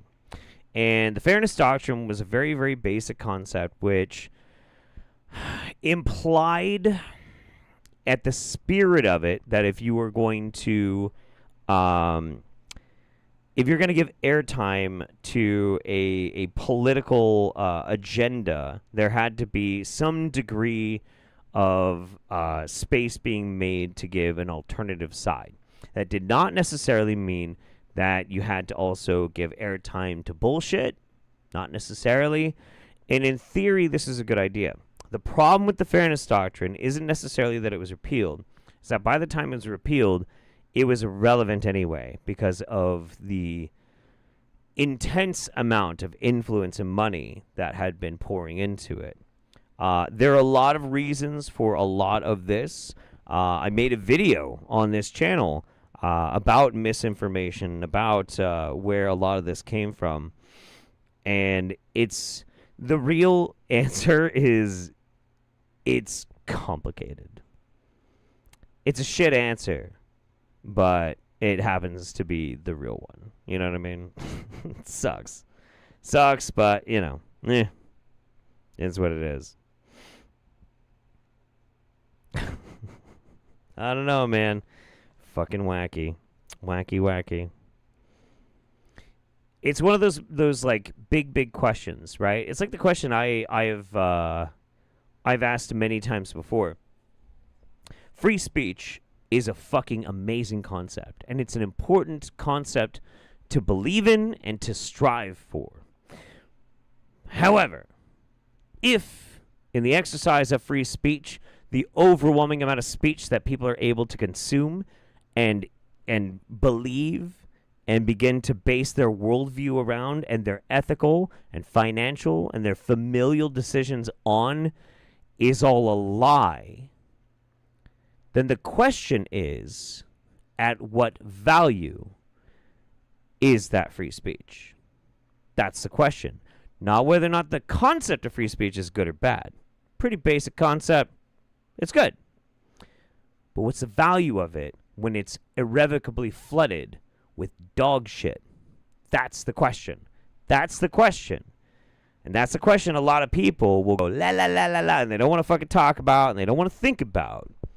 But it is really the one that we should be asking ourselves. So anyway, moving on. Oh!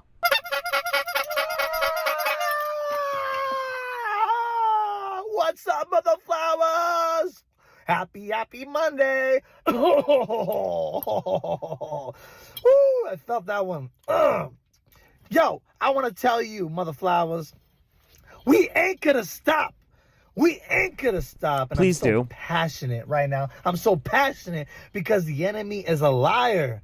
He will not stop us, and he shall not stop us in the name of Jesus Christ. Come on now. We have the power of Almighty Christ Jesus flowing within us, and he will never let us stop. Come on, somebody, let's go. We are a mighty. Come on, tell me hallelujah. Come on, tell me hallelujah. We will always fight, dear brothers of Jesus. Brothers of Jesus. Brothers of Jesus Christ. Hallelujah. Let me tell you hallelujah. Mighty warrior through Jesus Christ. Through Jesus Christ. Ain't gonna stop us. He ain't gonna stop us. The enemy ain't gonna stop us. They hate us because they ain't us. You think we are? You can take our family away. You can take everything away from us. But we still have Jesus. Come on now, Jesus. Let's be like Job. It's like Job. Let's be like Job? Why in the holy fucking shit-eating Christ of all creation would anybody want to be Job? Why would you want to be Job? Does anybody not know the story of Job? Does anybody not understand the story of Job? Job was a devout man who got in the middle of a shitty bet between God and the devil, in which God said, yo, look at this motherfucker Job. I bet you I could torture this motherfucker. I could kill his fucking family. I could burn his animals, destroy his home, and this motherfucker, this cuck, will still fucking worship me. And the devil's like, man, you tripping. You can't do that shit. You do that shit, that guy's gonna fucking be like, no, fuck God, he's gonna come hang out with me because I didn't do shit to him. And God's like, yo, watch me roll. And fucked his ass up. Boils, pestilence, family fucking dying around him, pure fucking misery. And Job's like, harder, harder, daddy, harder. And then in the end, God's like, yo, you passed the test. And you're like, great now. And he's like,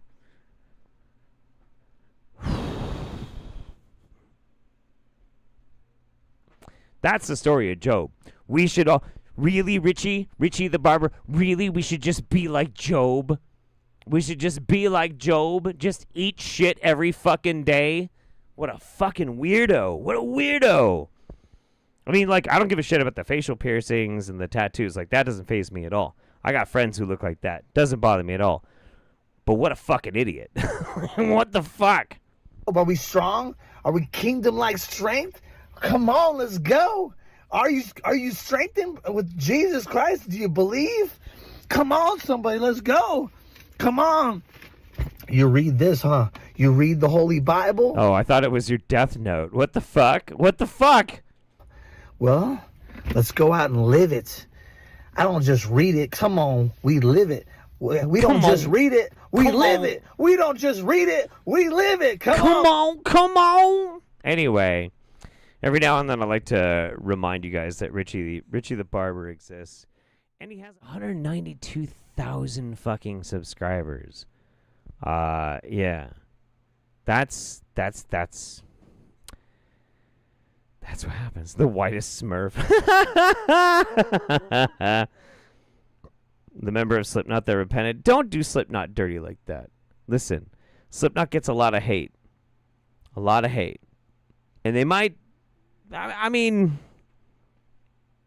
I don't even know what I mean. I like Slipknot. I don't give a shit. I don't give a shit. I like Slipknot and I don't care. I don't care. I don't care. I like Slipknot. Fuck Creed. Fuck Creed. I love Slipknot. That's my hard line right there. You don't like it, baby, you can get the fuck out. Get the fuck out of my Trans Am. I don't give a fuck. I don't need your shit. Anyway. Yeah. Yeah. I like to imagine he was in a Walmart parking lot when he made that. Yeah, dude, that'd be great. That'd be great.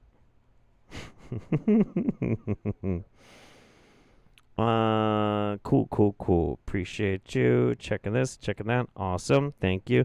Again, thank you guys very much for all the donations, all the support. Appreciate you. Thank you for being here tonight for my one big live show that I get to do.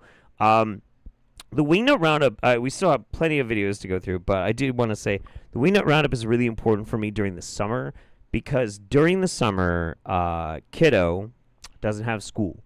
So I have no free time and no space by which I can like use my studio and really produce content like I really like to. I can't barely go on Twitch or anything like that. So what I look forward to all month is this right here with you hanging out, and it's very important to me. So I want to make sure people understand like I'm having a great time. All right, here we go. If you want to connect to God, you can pull back your foreskin because the exposed mushroom is literally relating to all the glands in your body. Same with your nipples too, and your scrot. Okay. So if you really want to connect to Jesus, you got to play with and fondle your scrot, your mushroom head, and your nipples. You heard it here second because technically if you watched it over on his channel, it'd be first. If you want to connect to Jesus, you have to play with your scrotum, the tip of your penis, and your nipples. Okay? Fair enough. Sounds like a party. I remember being at the University of British Columbia, and there are all these scientists doing studies on gay versus straight men, and they're like, oh, straight men don't like having their nipples played with. They don't feel anything. That's bullshit. That is bullshit. Whoever told him that, whoever ever tells anybody that, is full of shit. Nipples are great for everybody. Well, of course, the straight men are not going to admit that because they would make them seem like, ooh, I might be a little bit gay if I enjoy my nipples being stimmed. Same with the stink portal. Oh, if I admit that I like when my girlfriend rims my stink portal, it might mean that I'm gay. I'm kind of with him on that, you know, like being sexually exploratory doesn't mean you're gay. But also, who cares if you are? Who cares if you're a little gay or like half gay or gay curious or whatever? Fucking who cares? Who cares? So I'm kind of with him on this a little bit. It's all such BS. Sure. The truth is, the reason why the Matrix has shamed things like playing with your nipples, fondling your dragon pearl, pulling back your foreskin, and massaging, sniffing, licking, sucking, touching Hang on. the mushroom heads consensually of your bestest bros is because these are all powerful ways to connect to God. Why? Again, the mushroom head relates to... You lost me on that. Let me tell you why. If you're ever getting into like a sexual situation with somebody and you're like, yeah, well, you know, this is pretty cool, and they're like, you want to get really close to like God or the spirit or source energy or whatever, then you got to do in this sexually explicit act. That's kind of creepy and potentially sexually exploitative. And I think that's important to point out. Not to say that doing any of these things is wrong. Doing any of them is wrong. Obviously, no. You should just do whatever the fuck you want as long as everything's consensual and people are interested, and that's fine, blah, blah, blah, blah, blah. But, like, the moment somebody's like, you should do it because, it feels a little bit too much like, you know, compulsion, right? Like, trying to urge people into it. That's, you know. To all the glands. The glands are the guardians of the health, and in many cultures, the glands, it's believed that's where God comes into the body. So if you massage the mushroom head, you're balancing out and strengthening your glands so Jesus can come right into your frickin'... To your what? I can't even take credit for that pause game. That's just where the fucking video ends. That's incredible. That's incredible. What the fuck? He takes kissing your homies goodnight to a whole new level. He does. He definitely does. He definitely does. Come for Jesus. Come, come, come. Did I? Interesting. Okay. I actually have to check something because I'm kind of curious if I messed up on something. What the fuck? Hang on. So when I was plugging these in, there's a new way that I do a lot of content, and I want to make sure I'm not missing anything. I download like the anything from Instagram or from Twitter or from TikTok. I download and I put it actually into the browser. And it just looked like there was a bunch of empty tabs, which is weird. I just want to make sure I didn't miss anything. Anyway, so that's how you get close to Jesus. Obviously. Everybody knew that. Totally fine. Totally fine. So let's learn more about Jesus. Let's talk about what Jesus wears when he is in heaven. My name's Dakota Lee. I have a gift to see into the spiritual world beyond, and I have been visiting heaven. God's been letting me since I was 12 years old. And I love hanging out with Jesus. When Jesus is in heaven, he often wears his hair back in a low ponytail. And no man bun? No man bun. I kind of feel like Jesus would be a man bun kind of guy. You know what I mean? Very Owen Wilson energy. Like, wow, yeah, wow. How y'all doing? Yeah, blissing out. That's great. That's great. Yeah, wow. You know, up here, my dad, he's got a real good thing going. You feeling, do you need some yerba mate? You feeling good? Yeah? All right, cool. Maybe later we'll do some, like, hacky sack and maybe smoke some hookah. All right, cool. Yeah, later. Huh. Like that's how I kind of vibe with it. Like, that's how I would assume Jesus is up in heaven. Definitely Owen Wilson, top knot, man bun kind of shit.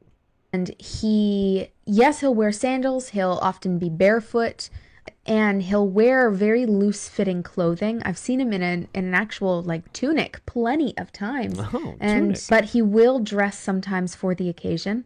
This one time, just because he wanted to make me laugh, he appeared to me in a cowboy hat. Oh, Jesus. You scamp. And I love horses, but it was so I love cowboy hats, but it was so weird to see him in that. Jesus definitely has a sense of humor, and the one thing about Jesus, he told me, he does not like tight-fitting clothes. Okay. No banana hammocks for the Christ. Got it. Whatever you say. Okay. Okay. We're going to do something brand new in Wingnut history. Wingnut Roundup history. We've never done something like this before. We're going to do Wingnut suicide. Now, that sounds fucked up, but hang on. There's a thing called drag suicide, right? And it's a concept where if you go to a drag bar and they're doing drag suicide, a drag queen goes up there and has no idea what song is about to be played. And then the song starts playing, and they have to try and do a performance around the song, whether they know the song or not. And it's hilarious. There's also a karaoke suicide kind of thing. And for this one, I saw that Bob Larson was putting out a brand new video the same time the Roundup was starting. And I don't know a shit fuck thing about it. I don't know if it's any good. I have no fucking clue. So we're going to fucking find out right now live. I have not seen this video. We're gonna find out right now. Right now. Let's do this shit. It says it premieres in 6 minutes. That's bullshit. Let's reload. Hi, I'm Bob Larson. Millions around the world know me as the real exorcist. I've battled demons for 5 decades. I'm going to share with you what I've learned about how demons and the devil seek to kill, steal, and destroy. Oh my god, it's 33 minutes long. Oh no. I thought this was going to be one of his fast ones. Oh, Jesus. Oh, Jesus. Oh, God. Okay. No, we can't do that. Let's see. Well, biblical boundaries of sex. Let's start here. Here, let's try this.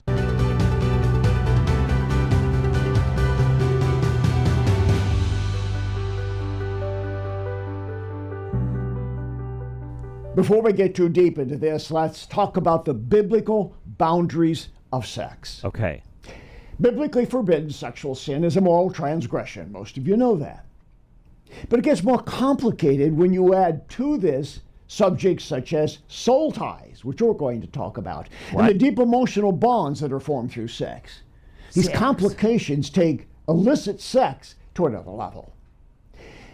Before I get into the specifics concerning all the ways that demons can enter through sexuality, you need to know the guidelines for this discussion. Okay. First, I approach this topic from a biblical standpoint. Oh my God, who the fucking Word of God cares? says what it means and means what it says.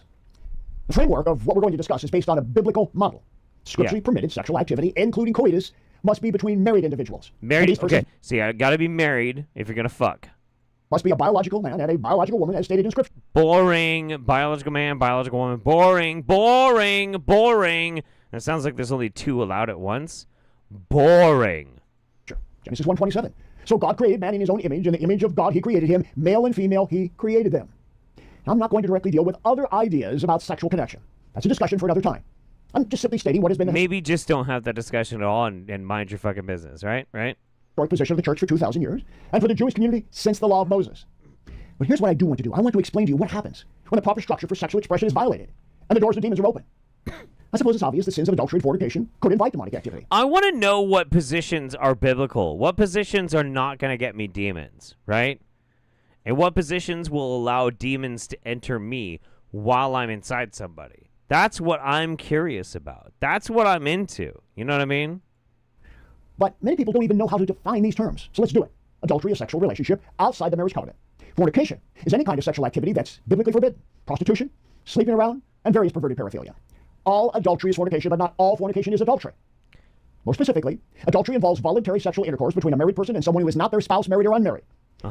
America's original jurisprudence system considered adultery to be a legal offense and had in some cases criminal Okay, this is dull as fuck. Okay, Jesus Christ. Understanding this, the importance of soul ties. Nope, lame, boring. Okay, hang on. Don't make this a bust, Bob. I'm going to be so pissed. More thoughts on sexual soul ties. Nope, gonna pass. Gonna pass on that shit. Steps to break sexual soul ties. No, not interested. What's this? Sexual activity involving demons. Yes! Yes, please, for the love of sweet shit-eating baby Jesus. Let's go.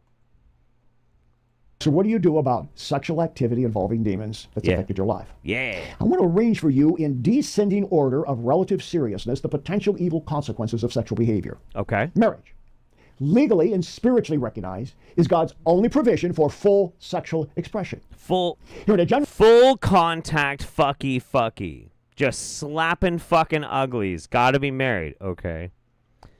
Lame, but whatever. Sense, though, are the 10 most egregious sexual deviations in descending order of spiritual consequences. Okay. This is a kind of hit list in the realm of demonic assignments. The most serious at the top. First, non-consensual marital rape. Yeah, that's bad. That's really bad. Sure. I have that at the top because the marriage bond of sexual trust is divinely sacred. Yeah. 2. Sure. You know what? I'm gonna give him that one. Adultery in marriage. This destroys the human relationship that God has created on earth. What about threesomes? Are they cool? Number 3, non-consensual rape. That usually involves violence. Wait. I don't like the order of these. I think the orders are kind of fucked up, man. I think they're a little fucked up. Deception. Potential for physical harm. Number 4, statutory rape of a minor. That takes advantage of a child's innocence. I'm not liking Number this 5, at all. incest. From my experience in deliverance, incest demons are some of the strongest demons to dislodge. Number 6, molestation. That destroys... All right, we're done. Nope. We're done. With God, every marriage is a threesome. True. That's very true. That's very, very true. I look, there's a lot. There is a lot that was going on in that video, and I'm not going to play with any of it. I am just going to let all that shit just slough the fuck off me and pretend it didn't happen. That's what I'm going to do. So no Blumpkins. He did not say no Blumpkins. Now let's be clear. He didn't say no Blumpkins. I'm sure there's like some ruling that like oral sex is biblical sodomy or something, and it's wrong. But unless he said that, then you're not going to get a demon from getting a Blumpkin. So, just saying. So I'm going to share with you now how I'm going to stop the assassination of occultists in the Middle East, cultist witch practitioners of real magic. I'm going to stop it.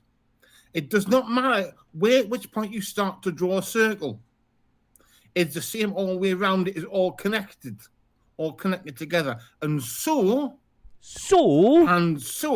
I shall stop the killing of occultists and witches in the Middle East by visiting an Emirates Open Day in Newcastle.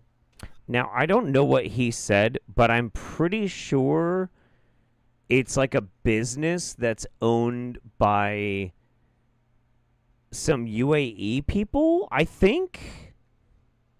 I think so. I think that's what yeah, I think I don't know. I don't know. I love S-Rob. S-Rob is one of my favorites too. This guy is fucking incredible. That he put out an hour and 10 minute long video, and I have not gotten a chance to watch it. I didn't have time to go and look through it before the roundup, but like that's what I'm doing first thing in the morning when I have my coffee tomorrow. Is I'm gonna fucking kick it and drink my coffee and read my book and listen to him.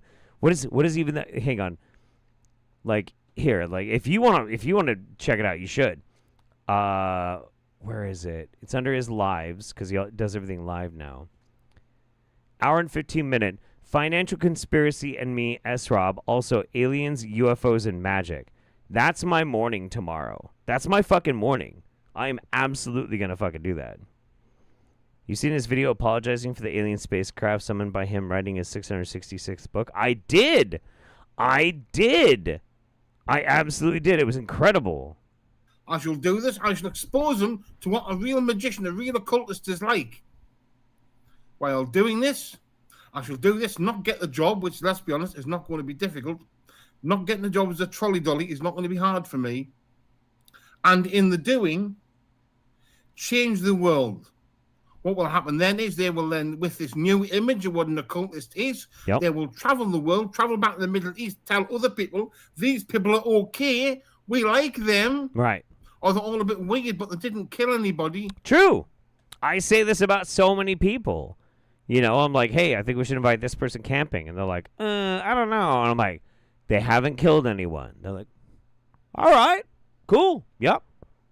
Invite them. And then they'll travel all over the world and spread the word to everybody else. And we'll all be saved. Yes, it's a brilliant plan. It is. Brilliant, simple. Because let's be honest, these diplomats and human rights people have been doing bugger all. It's all very well for a quick walk around and a thing like that when you need them to do something. But when some delicate works need doing, some work, some grand but yet delicate work, it's an occultist that's needed. You need a practitioner of magic, a magician, a mage, a witch even. Yeah. Is what is required. You need like a grand arch magi, you know? Like a true elemental fucking wizard.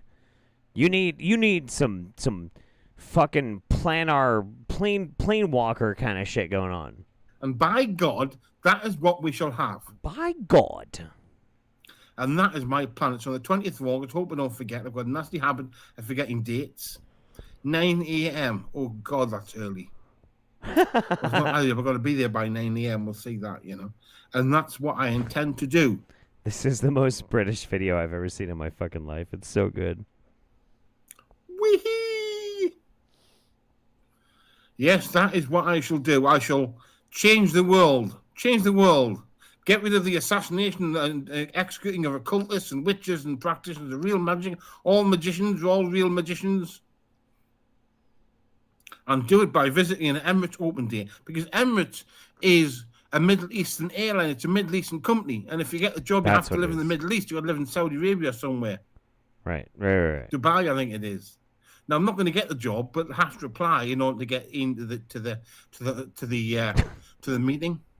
Then we have gotten into the most charming ramble part of this video. 9 a.m. sounds pretty early, huh? Yeah. It's not like I was awake today at 4 a.m., you know, just doing my fucking thing. It's in Newcastle. I'll have a look, see if I can find where it is. Where it is in Newcastle, see if I can find it. This is my favorite video of all time, I think. See if I can find where it says it is. I'll have a look. I have to point this out. So this is a live stream. He didn't record this.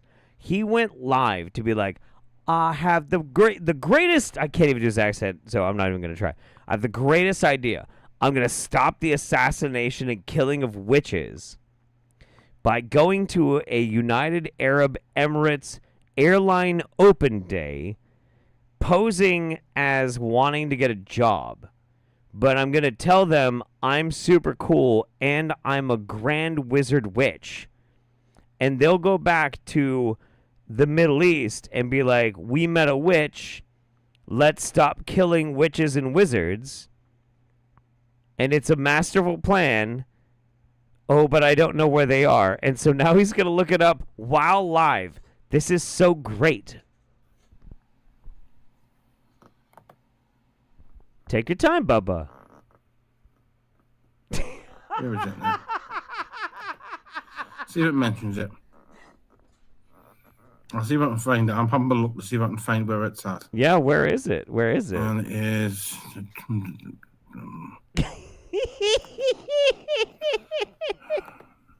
I don't know if he actually went or not. I hope he did. And see where it is. It says it is. Apply now, similar jobs, and do all this. We'll go like the thing, and we'll say where recruitment events. If I get a chance to go to England this fall, I want to meet this man. I want to interview him over pints. And like I'll buy. I don't give a fuck. You know, I need to know him. The group event is the 20th of August, so remind me on if I forget. Anyone who's on here can email me. Crown Plaza, Newcastle, Stevenson Quarter, Hawthorne Square, 4th Street, Newcastle, NE1 35A on the 20th of August, 9 a.m. Now I'm going to try to remember that. Yeah. So I can go there and convince them that occultists are okay. I may do some wacky shit. I may do some rituals in the middle of the place. And I'll certainly... Please do some voodoo balloonology right in front of the Arab Emirates, please. Try to record a video if I can, and I'll do some. I'll maybe do a ritual or somewhere, some prayers. I don't know whether I should do the satanic stuff. Whether I should do that. They get to do something to that, and that people doing evil. Yeah. Don't do the satanic stuff. Do the voodoo stuff. They don't know what the fuck that is. Or the dark magic aren't actually evil. It's just dark magic. You know, they're okay. That would be a good. What do you think? I think that could be a good idea. Any idea? Anyone there? Any of the people there? No, I'm sure. Because I think that could be a wise idea. I think so. Maybe the Unholy Trinity would be a good idea. What do you think? Yeah, I think it's a good idea. Yeah, Unholy Trinity. And that's what I'm going to do. 20th of August, Emirates, open day. I will go. 20th of August. We won't know until the next Wingnut Roundup if he actually did it or not.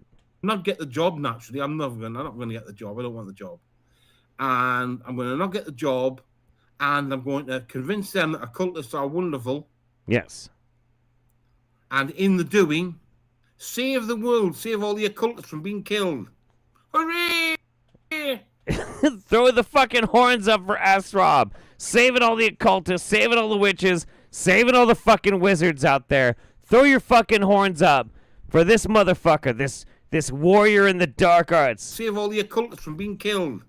Hooray! Hooray! Fuck yeah! Throw the fucking horns up, god damn it. What if he gets a job? That will be very confusing for him. very, very confusing. Hooray!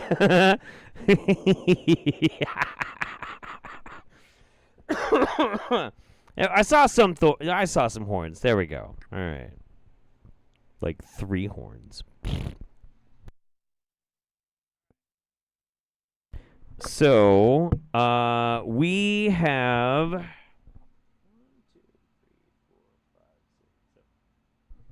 There we go. We're getting some horns. All right. That's pretty good. That's pretty good. All right. Next up, we have the audience participation part of the Wingnut Roundup. Now, usually it would be something like motivational doc, trying to like do some facial shit or the face yoga. Not this time. Not this time. Now, you have to do this. You have to do this. If you're watching this live or you're watching it in the future, you have to do this. You have to stand up right now. Don't care what you're doing. Stand up. Find something to put your phone up against and stand the fuck up because you're going to do it because I'm going to fucking do it. This is audience participation time. We all have to do it. Bonus points if you, for some fucking weird-ass reason, want to film yourself doing it and email it to me, jeff@jeffholiday.com. People have done this. I get the biggest fucking chuckle out of it. I never put it on any show or anything. I just laugh and get a kickle because I'm making an ass out of myself, and you can show me you making an ass out of yourself. It's up to you. It's optional. But you have to do it. You have to. So today we're going to learn how to poop. Into our clothing, which a lot of you are full of shit. And you know what I mean, full of shit? Not that you guys are liars. Some of you, a lot of you are. But right in here, you have so much gunk and comorbidity that needs to be flushed out the second elimination pathway, which is your colon. Because if you don't, you smell like shit, which is, guess what? The last elimination pathway is through the skin. So an amazing exercise I like to do here to eliminate and to also get the life force, which is our breath going. We're going to go back, forward, back, forward. Now we're going to do the breath of fire. Arms are going to go in, out. Breath of fire. Begin.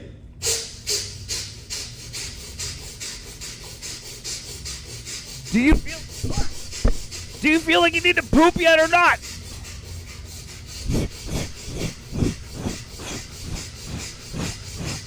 I'm so exhausted just looking at this.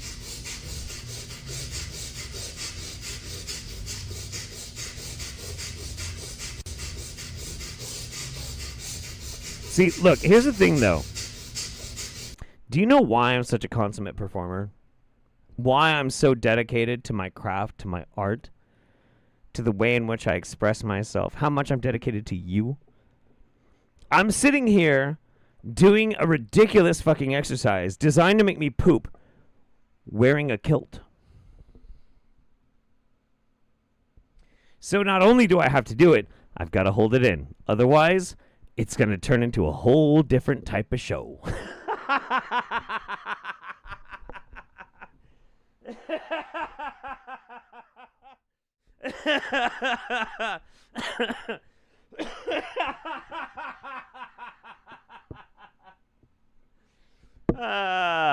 Yeah. Yep. Yeah, maybe that'll be a Patreon special. All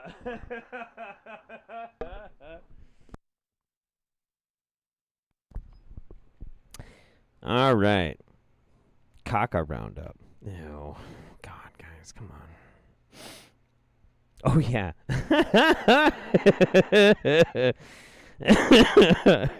If you do that, you'll pass out. It's fine. It's totally fine. This almost turned into one Jeff, one Wingnut. True. True. Next time, prop poop a string under the kilt. I didn't even think about that. That would have been pretty good. All right, anyway, here we go. Looking lumpy today, sir.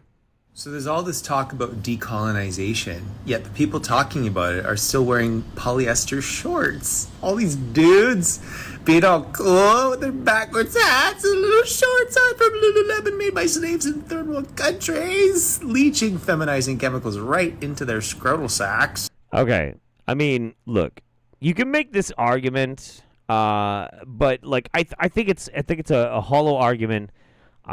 Because we don't necessarily have a life where we have the time to be able to understand where every single bit of our clothing is sourced. If you do, then you can make that decision. That's fine. Or you can just be a prick and just like shit all over people because that's part of your brand, you know.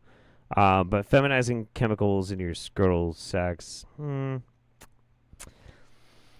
all the people in the world, I don't think Will Blenderfield should be talking about men being feminized. Just saying. Come on, guys. And most of them are Caucasian, right? So their ancestors were the ones who came over to Turtle Island, aka North America, and literally made all of the quote-unquote savages put on clothes. I look very much like Megamind this morning. That's why we're watching this video. That's it. That line right there. That's it. That's the only reason we even started watching this video is because he fucking admitted it. Also, he's got a giant dent in his fucking head, and I don't know why that is, but he legit fucking admitted it. He looks like goddamn Megamind. One more time, please. For the people in the back. I look very much like Megamind this morning. It's become self-aware. He's injecting pee in there. Maybe. Stranger fucking things have actually happened. Stranger things have happened.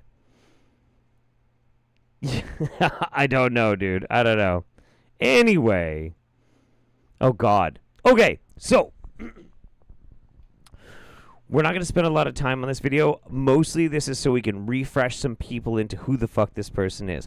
This is Steven Rodriguez. Steven Rodriguez is fucking crazy. I was pretty sure that he disappeared from the internet because he was part of a murder investigation because I thought he killed somebody. Probably didn't. He's back, and he's going to talk to us. This story... How you doing? My name is Steven Rodriguez, formerly Steven Rodriguez, MD. Because you lost your medical license. I graduated medical school in 1983. To give you this message from my mother, who sent me on a quest to answer a simple problem, to solve a simple problem. Domestic violence, mothers abusing and battering their children. Charity Hospital, 1968, her dissertation. Social work. Initially, tremendously complex, impossible to answer, until last year, 2023. I woke up in a hospital after committing suicide, receiving lethal doses of haloperidol given to me at Eskenazi Hospital. Fuck it. Indianapolis, Indiana. My diagnosis? Bipolar mania. So, okay.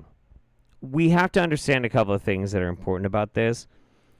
He lost his medical license because he started refusing to give people life-saving medications, was taking syringes, stabbing them into people's spines, and sawing at the fucking muscles surrounding their spinal columns because he thought he was loosening up the muscles. Like, the dude lost his fucking mind and was, like, legit torturing people, right?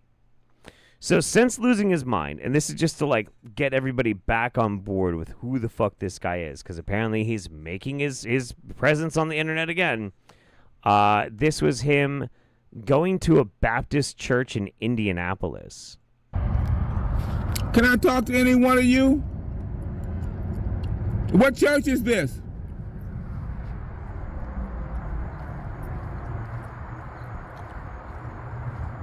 There's a church in my neighborhood.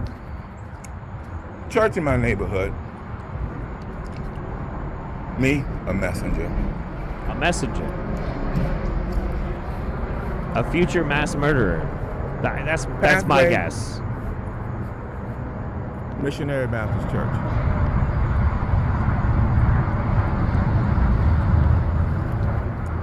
They're having a meeting.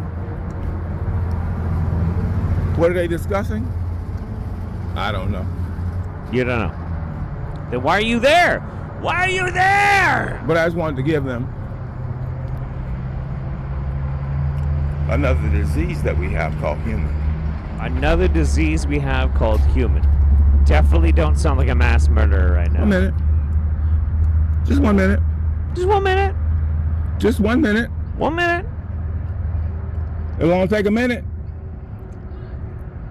I can't have a minute. I can't have a minute. I can't hear you.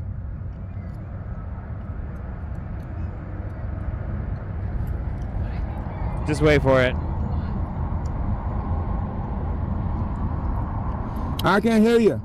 Because he likes to portray himself as like, I'm here trying to, well, sometimes he went to like a courthouse saying he's like, I'm here to save the children. I'm here to save the children. Y'all are Nazis. Y'all are child abusers. And like nobody knew what the fuck he was talking about. Most people were in there for like traffic tickets. It's fucking nuts. But like, this is crazy. What?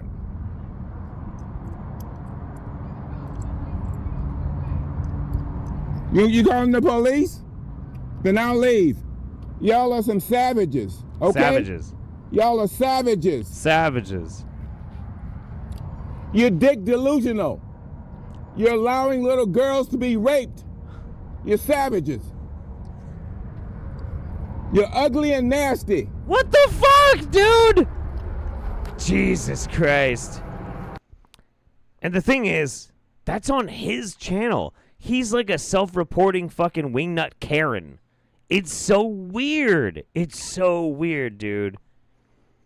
He's like a Travis Bickle over here. I agree. Yeah, New Age Travis Bickle. It's so nuts, dude. It's so crazy. All right, anyway, that's the last of our, like, kind of sad or like, grumpy or whatever kind of stuff. Let's get back into the world of health grifting. Oh, and how we grift. Welcome to the Cum Zone. Only cum inside anime girls. Quivering clit, double-jointed pussy. Fresh balls. Elegant ejaculation. First the kiss. Then the cum. My dick is in love with pain. I swear to God, man, I'm in the wrong fucking business. For some fucking reason, I decided that I was just going to like make YouTube videos and stream out of my fucking garage when I could have instead become an energetic healer in Peru or over in Sedona if I really just wanted to grift off a bunch of really rich grandmas or something like that. And I could just do energetic fucking orgasmic healing like this shit. I chose the wrong path, man. I chose the wrong path.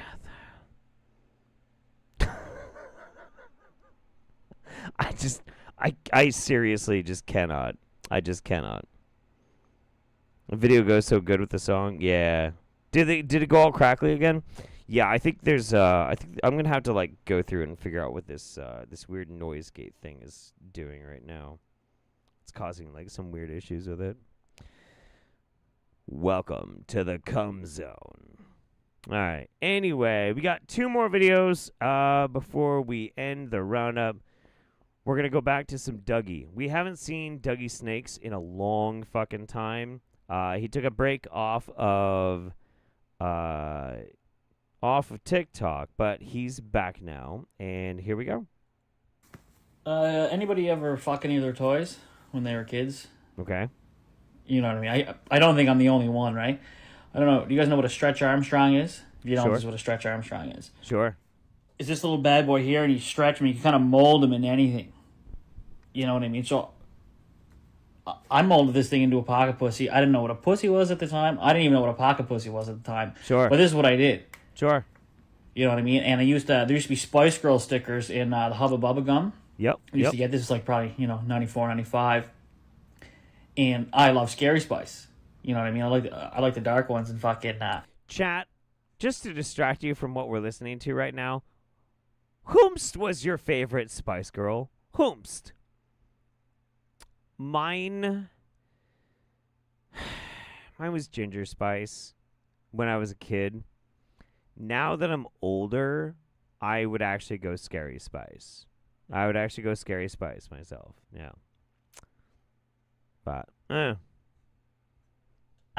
what I would do, bro. I would fuck the Stretch Armstrong, or, you know, rub my dick on it, whatever it is, and look at the Spice Girls Hubba Bubba sticker. You know what I mean? And I knew this was nonsense. I know I shouldn't be doing this and all that, but, you know, I was just thinking the other day, like, I remember both my grandparents have died. Some people died in my life. I never really gave a fuck. Not that I didn't love them, right? Half of them were old, or you just seen it coming, right? But this thing busted on me one day. Not from fucking it. It was, you know, it got stretched too much, right? And I remember I was devastated. That was like the first like hard blow I took, because like, you know what I mean? It wasn't a thing. I was like, Jesus Christ, what am I gonna fuck now? This thing was like the first pocket pussy maybe ever invented, or something like that, right? And you know, anyway, I was just curious. I can't be the only guy that used to fuck toys or something like that, right? So, let me know. You guys were fucking any toys when you were kids or something? I know that's probably like a mentally retarded question to be asking, or sick or something. But I kind of do think, I was like, did I explain what, you know what I mean? Why I'm so fucked.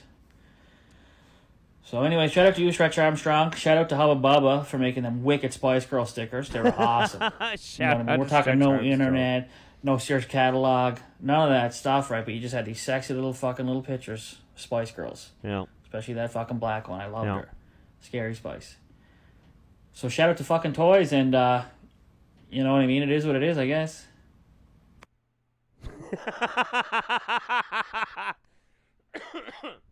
So I never fucked a toy. But I do remember, and I will admit this. I don't have a problem admitting this. That around the time that I started hitting my puberty and I was like, girls, was around the time of Thundercats. And I had all the Thundercat toys. And Cheetara started looking real good. But I never fucked the toy, because I don't think that's very feasible. But I gotta say, like, we can make fun of Dougie Snakes because he fucked a Stretch Armstrong. I'm not gonna make fun of him. Instead, I'm gonna applaud his engineering skills. Where there's a will, there's a way to fuck, right? Like, it's fine. It's totally fine. Just saying. Do you remember the scandal about the vibrating Harry Potter broomstick? Yes, I do. I do remember that. Yeah, of course. Absolutely. Just saying. I knew a girl that fucked her Tickle Me Elmo. Like, I didn't really want to hear about it when she told me about it. I was like, okay. But, like, I mean, you know, if I'm just being chill, like, yeah, I get it. Cheetara was naked in the first episode. That probably did have something to do with it. Yeah. But it was like a year later that, like, I got the Marvel swimsuit edition, like, comic book magazine, and there was, like, Rogue and Psylocke in swimsuits and shit, and I never looked at Cheetara again. I didn't give a fuck. I was done. I was all mutants, baby. I never fucked the toy. Listen, I've been doing this show how fucking long? I would tell you if I fucked a Thundercats toy. I would. I totally would. I don't give a fuck. I don't give a shit. What do I have to fucking hide? But no, I didn't. Couldn't figure out how. Moving on. Anyway, last video of the roundup, surprisingly, doesn't have anything to do with pee. So my it smells really, really... Hang on. Back it up. So my it smells really, really...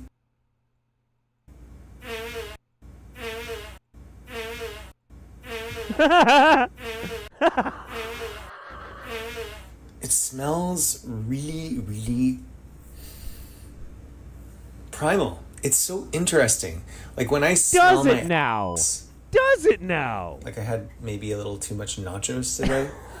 And I went for a long run. I just, I wanted to use up the cheese, before it goes bad. I had certain things, so I made nachos. But my crack, like I can just tell there's really good bacteria up in there, like L. reuteri. And L. reuteri has been preclinically shown, preclinical trials have shown that this specific bacteria that you would find in a healthy crack, in a healthy stink portal, if a dude consumes it, either from a woman's hoo-ha or a man's stink portal, it will literally grow his testicles. Wow. Isn't that interesting? No. No, it's not. Also, what if your balls are big enough? Like, what if you've just got good size balls? Asking for a friend. What if your balls are really good, right on the money fucking size? Well, mostly. What if one's right on the money and one is just a little bit smaller than the others? Is there a way to, like, grow only one just a little bit so that they match? Not that you're insecure about it, but really not grow them bigger than the one that's already big enough. Because it's really perfect. Any bigger would be too big. Would be way too big. Again, asking for a friend. Is there... No wonder the Spartans ate each other's ass before battle. And no wonder they ate their beautiful wife's canyon, a.k.a. bearded clam, on the wedding night. And isn't it interesting that Zack Snyder, the director of 300, is now talking about the same-sex erotic bonding that they would do on shows like Joe Rogan? And isn't it interesting that the Spartan dudes could only get aroused by their female partners if they had the female partners cut their hair and act very masculine and butch? Isn't that interesting? Isn't that weird? Isn't that...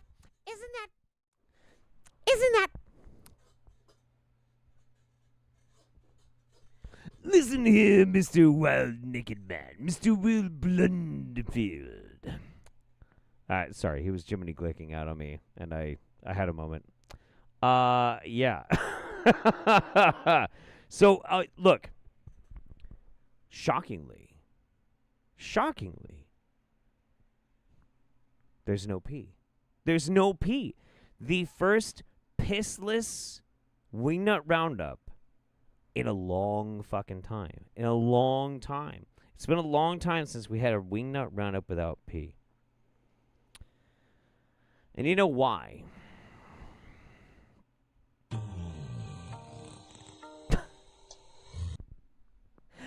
Kara says, dude needs to lay off the beans. He's also way too obsessed with gay sex. Well, aren't we all? Aren't we all?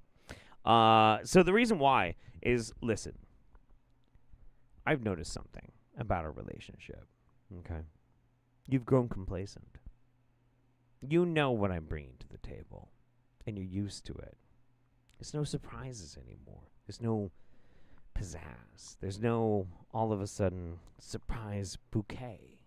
No box of chocolates. No sneaky sex toy slipped into your desk at work and you find later with a little note that says all the nasty things I'm going to do to you when you get home. None of that. It's all gone. Why? Because we just do the same old thing. So you know what? We're going to reset things a little bit. We're going to pull it back. Pull it back. And you don't know what I'm going to do next. You don't know where I'm going to pop up. What kind of crazy shit I got lined up for you.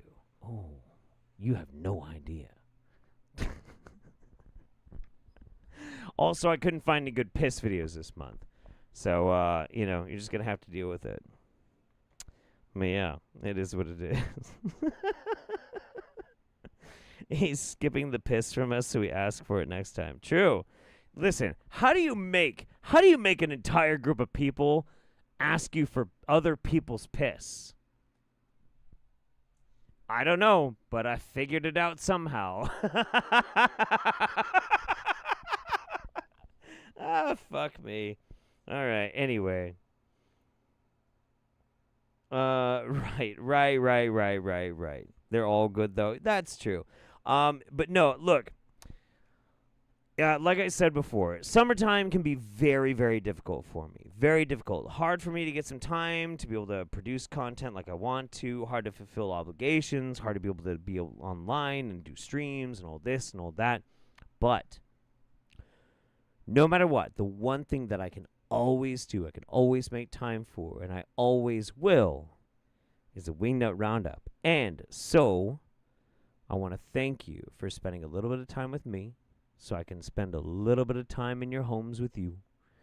And we will meet back here in one more fucking month, because every month is one more month until the next one, and we will have a whole new batch of weird, wacky, strange shit to watch together. That's right, baby. That's right. We're riding over to the sunset. The Shivambu colored sunset. Rough Riders. Let's get the fuck out of here. I'm tired. I gotta go to bed. Good night, everybody. I love you. Bye.